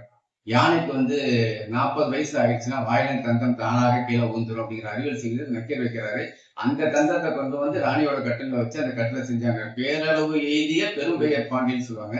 கட்டில் காலை செய்கிற போது பாத்தீங்கன்னா நீங்க பாத்துருக்க பழைய வீட்டுல பாத்தீங்கன்னா இப்படி கால் ஒரு உருண்டை இருக்கும், அப்படி சின்ன உருண்டை இருக்கும், அப்படி கீழே போகும். அந்த பெரிய உருண்டை என்னன்னு சொன்னா மகவை ஈன்ற ஒரு தாயினுடைய பால் கொடுக்கும் மார்பை போன்ற அந்த அமைப்பு. அடுத்தது பாத்தீங்கன்னா உள்ளி நோன் முதல் அடியமைத்து பொருந்திய பேரளவு எய்திய பெரும்பெயர். உள்ளினா பூண்டு, அந்த பூண்டோட வடிவத்துல வருது. அதுக்கப்புறம் சிலை தொழில் என்று சொல்லக்கூடிய அந்த கால்களை வந்து ரொம்ப அழகா செஞ்சிருப்பாங்க. ஏன்னா ராணி வந்து அகவாக்கில் ஈடுபட்டிருந்தாலும் மனசு முழுக்க வீரத்தினை சமூகத்துல வீரத்தை பற்றியா நினைத்து கொண்டிருக்க வேண்டும் அப்படின்னு சொல்லுவாங்க. அதே போல அந்த கட்டில சொல்லுகிற டெக்னீஷியன் சொல்லும் போது கைவல் கம்மியன் கவின்புற புனைந்த அப்படிம்பாரு. கைவல் கம்மியன் டெக்னாலஜிஸ்ட் வந்து அந்த தொழில்நுட்பம் வந்து ரொம்ப அழகோட செஞ்ச அந்த கட்டில் அப்படின்னு சொல்லி அந்த தகடு கண்பதேன அதுல என்ன இருக்குமா, ஒரு மானை புலி வேட்டையாளர் கூட ஓவியம் பரிசுதான் இருக்குது. இப்படி சின்ன சின்ன செய்திகள் பாத்தீங்கன்னா அவங்களுக்கு தெரிஞ்ச அறிவியல் செய்திகள், பண்பாடு. அதே மாதிரி இந்த குளிர்காலத்துல நமக்கு தெரிய வந்து மணி என்னாச்சு நமக்கு வந்து தெரியாது. அழகா ரொம்ப அழகா சொல்றாரு, செவ்வி அறிம்பின் வைகா பித்திகத்தின் அவ்விதழ் அவிழ்பதம் கமல பொலிதறிந்து நெல்லும் ஈர்த்தனி விளக்கு ஏற்றி நெல்லும் மலரும் தூவி மல்லல் ஆவணம் மாலை இறங்குறாங்க. அதாவது யவன தேசத்திலிருந்து கொண்டு வரப்பட்ட இரும்பால் செய்யப்பட்ட விளக்குல ரெட்டை திரி போட்டு அந்த பித்திகை அவங்க நீங்க ஜாதி ஏற்பன்னு சொல்லக்கூடிய அந்த பூ மலர்ந்து அடையாளம் வச்சுட்டு மாலை காலம் வந்து விட்டதுன்னு சொல்லி நெல்லையும் மலரையும் வாசல்ல தூவி அது மேல அந்த விளக்கு ஏற்றி மாலை வழிபாட்டை பெண்கள் மேற்கொள்வாங்க. அப்படி ரொம்ப அழகான குறிப்பு எல்லாம் வந்து சொல்ற நிறைய அந்த நெடுநலோட முழுக்க பாத்தீங்கன்னா படிக்கிறது ரொம்ப அற்புதமா இருக்கும். வந்து 10 பாட்டு முழுக்கே அப்படிதான் இருக்கும். நீங்க முல்லைப்பாட்டு 169 வரிகள் எடுத்தாலும் அப்படிதான் இருக்கும். அது வந்து சொல்ல சொல்ல திகட்டாத ஒரு இன்பம் வந்து அந்த நெடுநலோடை அப்படிங்கிறது. நம்ம எவ்வளவு அந்த சொல்லாட்சியை கத்துக்கிட்டாலே நம்ம எழுதக்கூடிய கவிதைகள் எல்லாம் அந்த விஷயம் ரொம்ப நல்லா வரும்னு சொல்றது ஒரு அருமையான வாய்ப்பு. அருமையான கொடுத்தீங்க, நல்ல தலைப்பு கொடுத்து நானும் உங்களோட சில விஷயங்களை வந்து நெடுநலோடை நான் பார்த்த அளவு வந்து சில வச்சு பகிர்ந்துருந்தேன். வாய்ப்புக்கு நன்றி சொல்கிறேன். கூட்டுதலுக்கு மரியாதைக்குரிய 97வது அமர்வு சிறப்பு 98வது அமர்வின் சிறப்பு சொற்பொழிவாளராக வந்திருக்கக்கூடிய இவரது இனிய நண்பரும் தந்தை தமிழ் பல்கலைக்கழகத்தின் மொழிபெயர்ப்புத்துறை இணை பேராசிரியருமாக இருக்கக்கூடிய ஐயா ராஜேஷ் ஐயா அவர்களே, தலைவராக இருக்கக்கூடிய ராஜவேல் ஐயா அவர்களே, இங்கு அனைத்து ஆளுமைகளுக்கும் முதற்கனுடைய மாலை வணக்கத்தை நான் தெரிவித்துக் கொள்கிறேன். 188 வரிகளில் தோய்ந்த மதுரை கடற்காயனார் மகனார் நக்கீரனார் எழுதிய நெடுநல்வாடையை வெகு சிறப்பாக 2 பேராசிரியருமே எதை தவிர்ப்பது எதை விடுப்பது என்ற நிலையில் நின்று பேசினார்கள். மிக அருமையான ஒரு விளக்கம். ஐயா சொன்னது போல இந்த நெடுநல் வாழைக்கு அவ்வளோ ஒரு விளக்கம். சிலப்பதிகாரத்தையும் தொட்டு காட்டி பேசினார், பிற இலக்கியங்களையும் தொட்டு காட்டி பேசுகிறார், நடக்கக்கூடிய சான்றுகளையும் தொட்டு காட்டி பேசினார். என்னுடைய இனிய நண்பருடைய பேராசிரியர் அன்பழகன் அவர்களும் மிக அருமையான முறையில் ஏனென்று சொல்ல இந்த சிதம்பரம் அண்ணாமலை பல்கலைக்கழகத்திலே தொலைதூர கல்வி இயக்கத்திலே பாடம் நடத்துகின்ற போது முதலில் எனக்கு இந்த பாடத்தை அனுப்பி என்னுடைய நண்பர் அரவிதான் இந்த 188 வரிகளை மனப்பாடமாக அப்படியே அச்சர சுத்தமாக ஒரு படிப்பார், ஒப்பிப்பார், விளக்க உரை சொல்வார். ஐயா அவர்களுக்கு தெரியும், பத்தியப்பட்டினுடைய பேராசிரியர் 2 மாதங்களுக்கு முன்புதான் அவர் மறைந்தார். அப்படியே தெய்வசுந்தரம் இருக்கிறார். ஒரு மிக அருமையான முறையிலே இந்த 188 அடிகளையும் அடிப்பிறவாமல் சுவையோடு சொல்வார். அந்த வகையிலே இன்னைக்கு இந்த செவிகள் இன்புற்ற என்றுதான் சொல்ல வேண்டும். ஒரு பகுதி ஐயா அவர்கள் அப்படின்னு சொல்லிட்டு வர, 2வது பகுதி ஐயா அவர் சொல்றார். இந்த 188 வரிகளுமே படிக்க ஒவ்வொருத்தர் வாயிலிருந்து கேட்க ஒரு வகையான இன்பம். ஏறக்குறைய ஒரு 15-20 ஆண்டுகளுக்கு முன்பு கல்வி தமிழகத்துடைய பேராசிரியர்களும் எப்படி பாராட்டுகிறார்களோ அந்த நினைவுரை எனக்கு தந்துவிட்டன. இது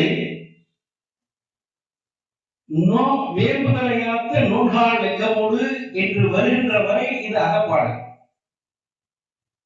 எப்போது வேம்புதலையாத்த நூல்கால் லெக்கமோடு முறை காட்ட என்று போரில் வீழ்ந்து கிடக்கக்கூடிய படைத்தலைவர்களையும் வீரர்களையும் யானைகளையும் போர் குதிரைகளை காட்டுவதற்காக போர் வீரன் தன்னுடைய வேலின் உச்சியிலே வேப்பம்பு மாலையை சுற்றி கொண்டு வந்த பிறகுதான் இது பாண்டியனுக்கு உரியதாக மாறுகிறது.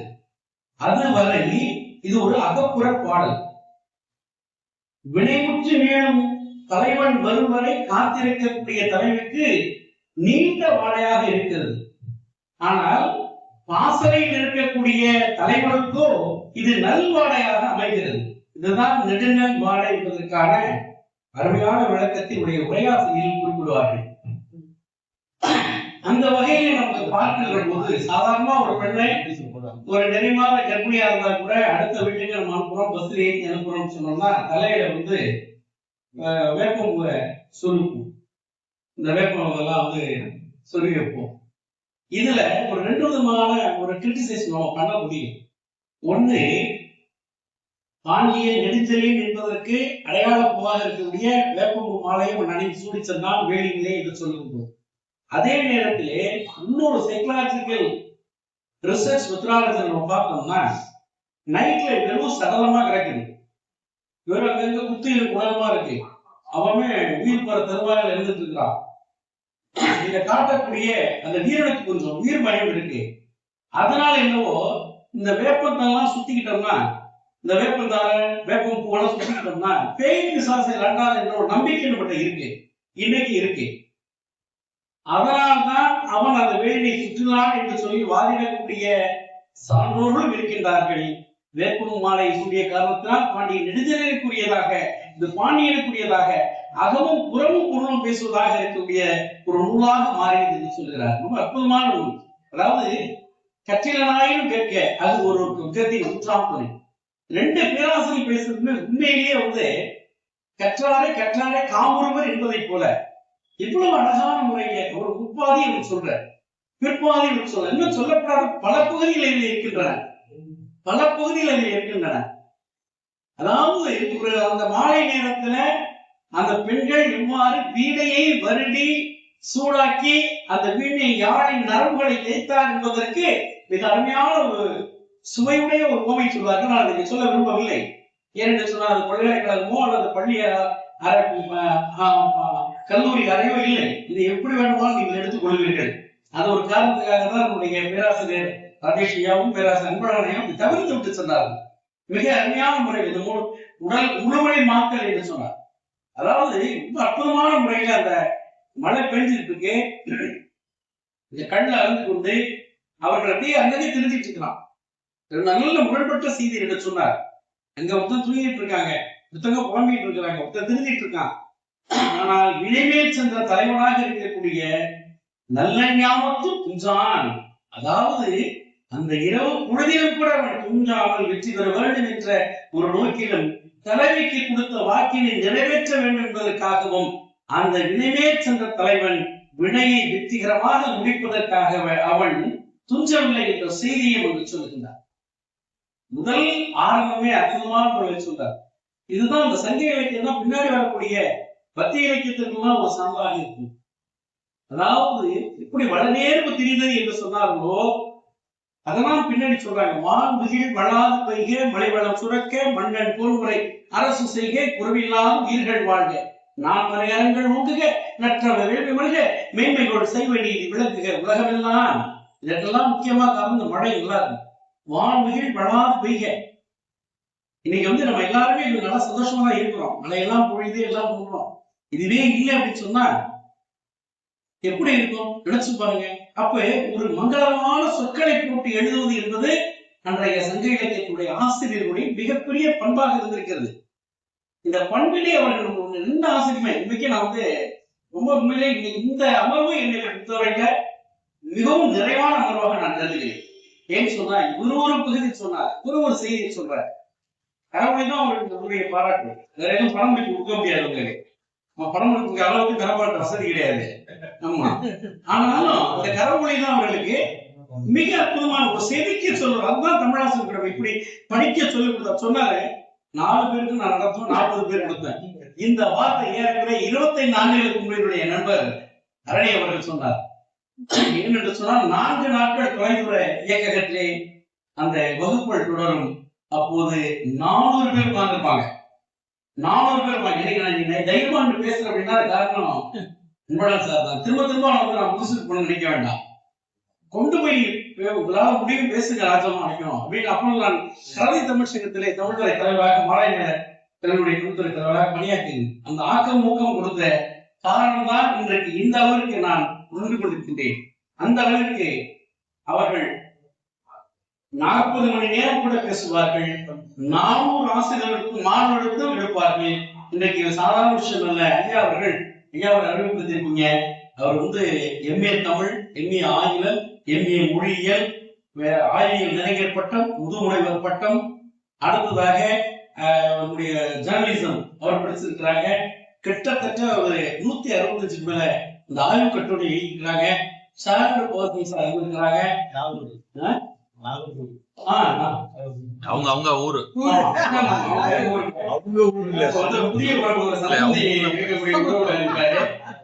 அதனால இந்த சுற்றம் எப்படி இருக்கிறது, சுற்றத்தலாம் என்ற சொல்லக்கூடிய அளவிற்கு அருமையான முறையிலே இந்த இலக்கிய அமர்வு வளர்ந்து இருக்கிறது. என்னை நான் ஒரு பணிவான வேண்டுகோள், இன்றைக்கு எவ்வாறு அரங்கம் எடுத்திருக்க அத்தனை ஆளுநர்கள் வந்திருக்கின்றனோ அதே போன்று ஒவ்வொரு வாரம் வாருங்கள். உங்களை இருகர போக்கி வேண்டிக் கொள்கிறேன். அத்தனை பேர் வரணும் இல்லையா? நாம இன்னைக்கு அன்பரெல்லாம் வந்தது உண்மையிலே அவ்வளவு பெரிய தெம்பாளர் சரி, இவ்வளவு சந்தோஷம். ஏன்னா இந்த மாதிரி முறையை நாங்கள் ரொம்ப நாள் ஆச்சு. அதாவது இப்ப எக்கனாமிக் கொடுக்குறப்ப அந்த ஐயா குழந்தையா இருக்காரு, தமிழ் இலக்கணத்தை நடத்துற, ரொம்ப சந்தோஷமா இருக்கு. இப்ப இந்த மாதிரி எல்லாம் யாருமே இப்ப யாரும் பண்றது கிடையாது. இப்ப ஆகையினாலே உங்களை நான் விரும்பி வேண்டிக் கொள்வதெல்லாம் தினந்தோறும் வருவதை விட இந்த வாரந்தோறும் வரக்கூடிய புதன்கிழமைக்கு கட்டாயம் செவிக்கு அமிர்தம் பெறுகிறது வாருங்கள். நீங்கள் சொல்லக்கூடிய கருத்துக்களை நாங்கள் செவிமடுக்க தயாராக இருக்கின்றோம். பேசுவதற்கு வாய்ப்பு உங்கள் அனைவருக்கும் நன்றி கூறி விடைபெறுகிறேன். நன்றி, வணக்கம். 98வது இலக்கிய அமர்விற்கு வருகை புரிந்துள்ள அனைத்து உயர்ந்த உள்ளங்களையும் என் பணிவான வணக்கத்தை உரித்தாக்கிக் கொள்கிறேன். தனபாளைய சாயந்தரம் போன் அடிச்சுட்டு கண்ணதாசனை பத்தி நீங்க பேசிட்டு அப்படின்னாங்க. யோசிச்சுட்டே இருந்தேன், சரி இன்னைக்கு கண்ணதாசனை பத்தி நல்ல நம்பிக்கையோட சொல்லணும் அப்படின்ட்டு.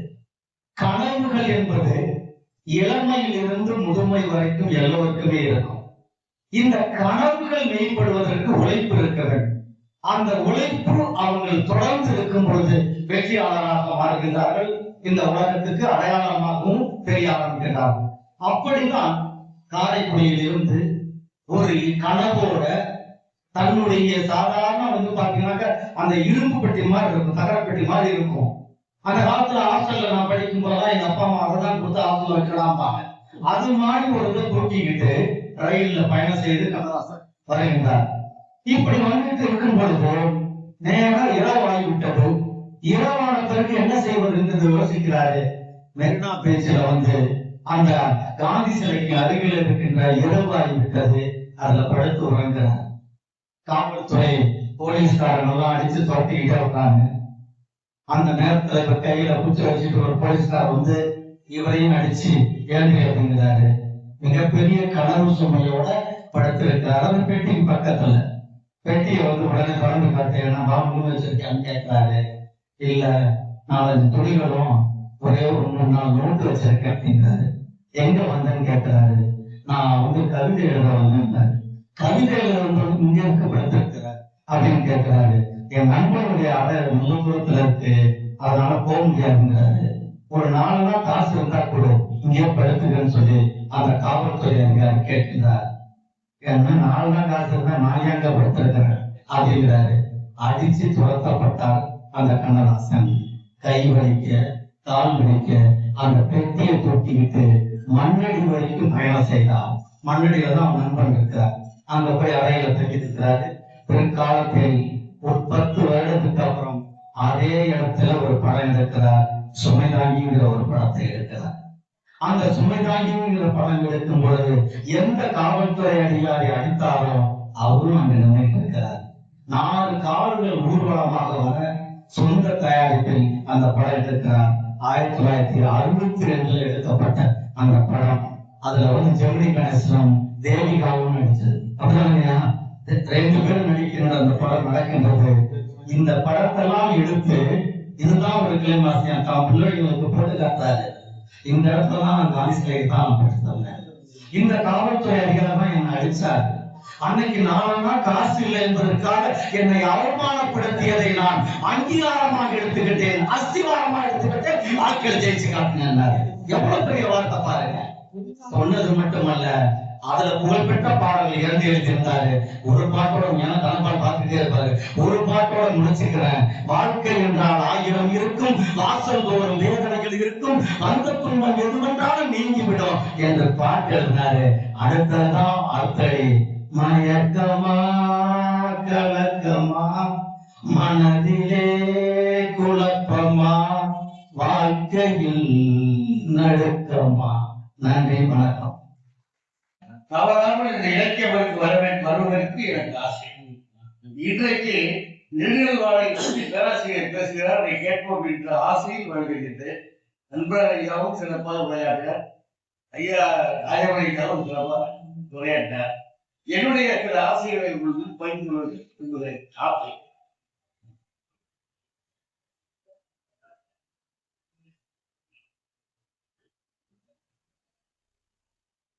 ஆசை தவளும் குழந்தையாய் மாறிட ஆசை. தவளும் குழந்தையாய் மாறிட ஆசை. தாலாட்டு பாடல் கேட்க ஆசை. அம்மா மடியில் உறங்க ஆசை. தவளும் குழந்தையாய் மாறிட ஆசை. தாலாட்டு பாடல் கேட்க ஆசை. அம்மா மடியில் உறங்க ஆசை. மலர்களை தொடுத்து மாலையாக்க ஆசை. மலர்களை தொடுத்து மாலையாக்க ஆசை. மனதில் உதித்ததை கவிதையாக்கிட ஆசை. மனதில் உதித்ததை கவிதையாக்கிட ஆசை. உள்ளதை உள்ளபடி சொல்லிட ஆசை. தும்பை மலராக மனசு இருக்க ஆசை. தும்பை மலராக மனமிருக்க ஆசை. எதிர்பார்ப்பு இல்லாமல் தொட்டு செய்திட ஆசை. எந்த எதிர்பார்ப்பும் இல்லாமல் தொட்டு செய்திட ஆசை. அன்புடன் அரவணைக்கும் பண்புடன் வாழ ஆசை. பழந்தமிழர் வாழ்வியலை பாடமாக கருதிட இளைஞர்கள் மத்தியில் உரையாற்றிய ஆசை. உலக புதுமறை குரலை உலகமெங்கும் பரப்பிய ஆசை. ஆசை. நன்றி, வணக்கம். பாரதியார் கவிதைகள் அதன் படைப்புகள் பாத்தீங்கன்னா, முதல்ல தேசிய இயக்க பாடல்கள், நெக்ஸ்ட் தேசிய தலைவர் பாடல்கள், 3வது சுதந்திர பாடல்கள், 4வது பாரத நாட்டை பத்தி பாடியிருக்காரு, தமிழ்நாட்டை பத்தி பாடியிருக்காரு, பிற நாடுகளை பத்தி பாடியிருக்காரு. இதை தவிர தெய்வ பாடல்கள், தோத்திர பாடல்கள், ஞான பாடல்கள், இதை தவிர சமூக பத்தி பாடல்கள், நீதி பத்தி பாடல்கள், சான்றோர் ஆண்டோர், பாஞ்சாலி சபதம், கண்ணன் பாட்டு, கூலி பாட்டு, பாப்பா போயிட்டே போகலாம். ஆனா இதுல பாத்தீங்கன்னா ஞான பாடல்கள் ஒரு எழுதியிருக்கிறார். 25 பாடல்கள் எழுதியிருக்காரு. அந்த 25 பாடல்கள் பாத்தீங்கன்னா ரொம்ப எளிமையா இருக்கும், எல்லோருக்கும் புரியும், 3 காலத்துக்கும் பொருந்தும். அதாவது கடந்த காலம், நிகழ்காலம், எதிர்காலம், தன்னம்பிக்கையை கொடுக்கும், சமூக சிந்தனையை தூண்டுற மாதிரி பாடல் இருக்கு. அந்த பாடல் ரொம்ப இன்ட்ரெஸ்டிங் கேட்டு பாருங்க. எண்ணியது முடித்தல் வேண்டும், நல்லவை என்ன வேண்டும், திண்ணிய நெஞ்சம் வேண்டும், தெளிந்த நல் அறிவு வேண்டும், கனவு மேற்பட வேண்டும், கைவசமாவது விரைவில் வேண்டும், கண் திறந்திட வேண்டும், காரியத்தில் உறுதி வேண்டும், தனமும் இன்பமும் வேண்டும், தரணியில் பெருமை வேண்டும், பெண் விடுதலை வேண்டும், பெரிய கடவுள் காக்க வேண்டும், மண் பயனுற வேண்டும், மானம் எதுவும் தென்பட வேண்டும், உண்மை நின்றிட வேண்டும். ஓம் ஓம் ஓம். மிக்க நன்றி. இப்ப நெடுநாளை படிச்சுக்கிட்டு இருக்கேன். நான் அது படிச்சா எனக்கு ஒன்றும் புரிய மாட்டேங்குது. இந்த 3 பேர் பேசுறதுதான் எனக்கு அது நான் படிக்கிறது சுலபமா இருக்கும். நான் படிச்சுட்டு இருக்கேன். இப்போ கண்ணதாசனுடைய 100வது பிறந்த நாள் இன்றைக்கு. கண்ணதாசன் 1981 அமெரிக்காவுக்கு போறாரு. கடைசி பயணம். அவருடைய கடைசி நிகழ்ச்சி கார்களின் நகரம்னு அழைக்கப்படக்கூடிய டெட்ராய்ட்ல நடக்குது. டெட்ராய்ட் நடந்து அந்த நிகழ்ச்சி அதிலே உடம்பு எல்லாம் போய் அதுக்கப்புறம் சிகாகோ போறாரு. அங்க அவரு உடம்பு இறந்து போறாரு. அவரு இறந்த போது வயசு 55 54 அவருக்கு. இன்னைக்கு 100. இன்னைக்கு காலையில இருந்து பார்த்தா டிவியை பார்த்தா அவரை பத்தி ஒரு நேர்காணல். நான் ஒரு பயணம் பண்ண கார்ல ரேடியோ எஃப்எம் போடுறேன். அதுல கண்ணதாசனுடைய கவிதையை பத்தி ஒரு பட்டிமன்றம். இப்ப இன்னைக்கு 4 ரூபா கண்ணதாசன் பத்தியே நிறைய பேசிட்டேன். திரை நடிகர்கள் திரைப்படத்தை செய்வது சாகசங்களை அது உண்மையை நினைச்சு அவங்க நடிகர்களை தூக்கி கொண்டாடிக்கிட்டு இருக்க ஒரு சமூகத்தை நெடுங்காம பார்த்துட்டு இருக்கோம். அதுல அப்படி இருக்க சமூகத்துல ஒரு கவிஞன் அவர் இறந்து 45 வருஷம் ஆகுது. அவர் எழுதிய கவிதைகளையும் அவர் எழுதிய பாடல்களையும் படிச்சு ஆழ்ந்து சிந்திச்சு விவாதித்து அந்த மனிதனை போற்றக்கூடிய ஒரு தமிழ் சமூகத்திலையும் நாம இருக்கோம்ங்கிறது எனக்கு உண்மையிலேயே எனக்கு மகிழ்ச்சியா இருக்கு. அந்த துவத்திலேயே இருக்கு, அதுவும் இருக்காங்க, இதுலயும் இருக்கும். அவருடைய 1-2 பாடல்ல நான் சொல்றேன், ஒரே ஒரு பாடல் மட்டும் சொல்லியிருக்கேன். அவர் எழுதுற எல்லா இடத்துலையும் லா லா லா எழுதிருக்காரு. காய் காய் காய், தேன் தேன் தேன், முத்தல்லவோ கல்லவோ அல்லவோ அல்லவோ. அது மாதிரி எண்களை வச்சு ஒரு 4 பாட்டு எழுதியிருக்காரு. தெய்வம் படத்துல ஒரு பாட்டு வருது, மதுரை சூப்பர் பாட்டு. அஞ்சுதல் நிலை மாறி ஆறுதல் உருவாக எழுபிறப்பில் உன்னை ஏற்றுவேன் அப்படின்னு ஒரு பாட்டு. அதுபோல இன்னொரு பாட்டு வந்து ஒரு பெண்ணுக்கு ஆண் பாடுற மாதிரி, உன் அச்சம் மடம் நானும் என்ற நாளும் என்னிடம் வந்தால் அஞ்சும், அதை சுவைப்பதால் வரும் வந்த 6ம், பாடுமே இன்னிசை 7 அப்படின்னு அப்படியே ஒரு 4 வரி மட்டும் எழுதியிருக்காரு. பார்மகளை பார்த்த படத்துல வந்து இந்த நீரோடு வைகையிலே பாட்டு எல்லாருக்கும் பிடித்தமான ஒரு பாட்டு, பிடிக்காத யாரும் இருக்க முடியாது. அந்த பாட்டுல ஒரு வரி வரும், நான் காதல் என்னும் கவிதை செஞ்சேன் கட்டிலின் மேலே, அந்த கருணைக்கு நான் பரிசு செஞ்சேன் தொட்டிலின் மேலே அப்படின்னு. அப்போ ஒரு சர்ச்சை வந்தது. கவிதை நல்லா இருந்தா கவிதைக்கு பரிசு கொடுக்கணும், ஓவியம் நல்லா இருந்தா ஓவியத்துக்கு பரிசு கொடுக்கணும், சிற்பம் நல்லா இருந்தா சிற்பத்துக்கு பரிசு கொடுக்கணும். அது என்ன கருணைக்கு இப்ப கருணாசன் தப்பு பண்ணிக்கிறாரு, இந்த பாடம் தப்பா எழுதிட்டாரு அப்படின்னு ஒரு சர்ச்சை வந்தது. அப்போ ஒருத்தர் சொன்ன அப்படி இல்லை, இல்லற வாழ்க்கையில பெண்கள் வந்து மனைவி என்பவள் கணவனிடம் எதையும் வாய்ந்தது கேட்க மாட்டாள், கணவன் கொடுத்தால் ஏற்றுக்கொள்வாள். இந்த பெண் வந்து என் தேவை அறிந்து நான் கேட்காமலே கொடுக்கின்ற என் கணவன் கருணை உள்ளவன் என்று புரிந்து கொண்ட காரணத்தினாலே அவள் அந்த கருணை உள்ளவள் என்று பாடுகிறாள்.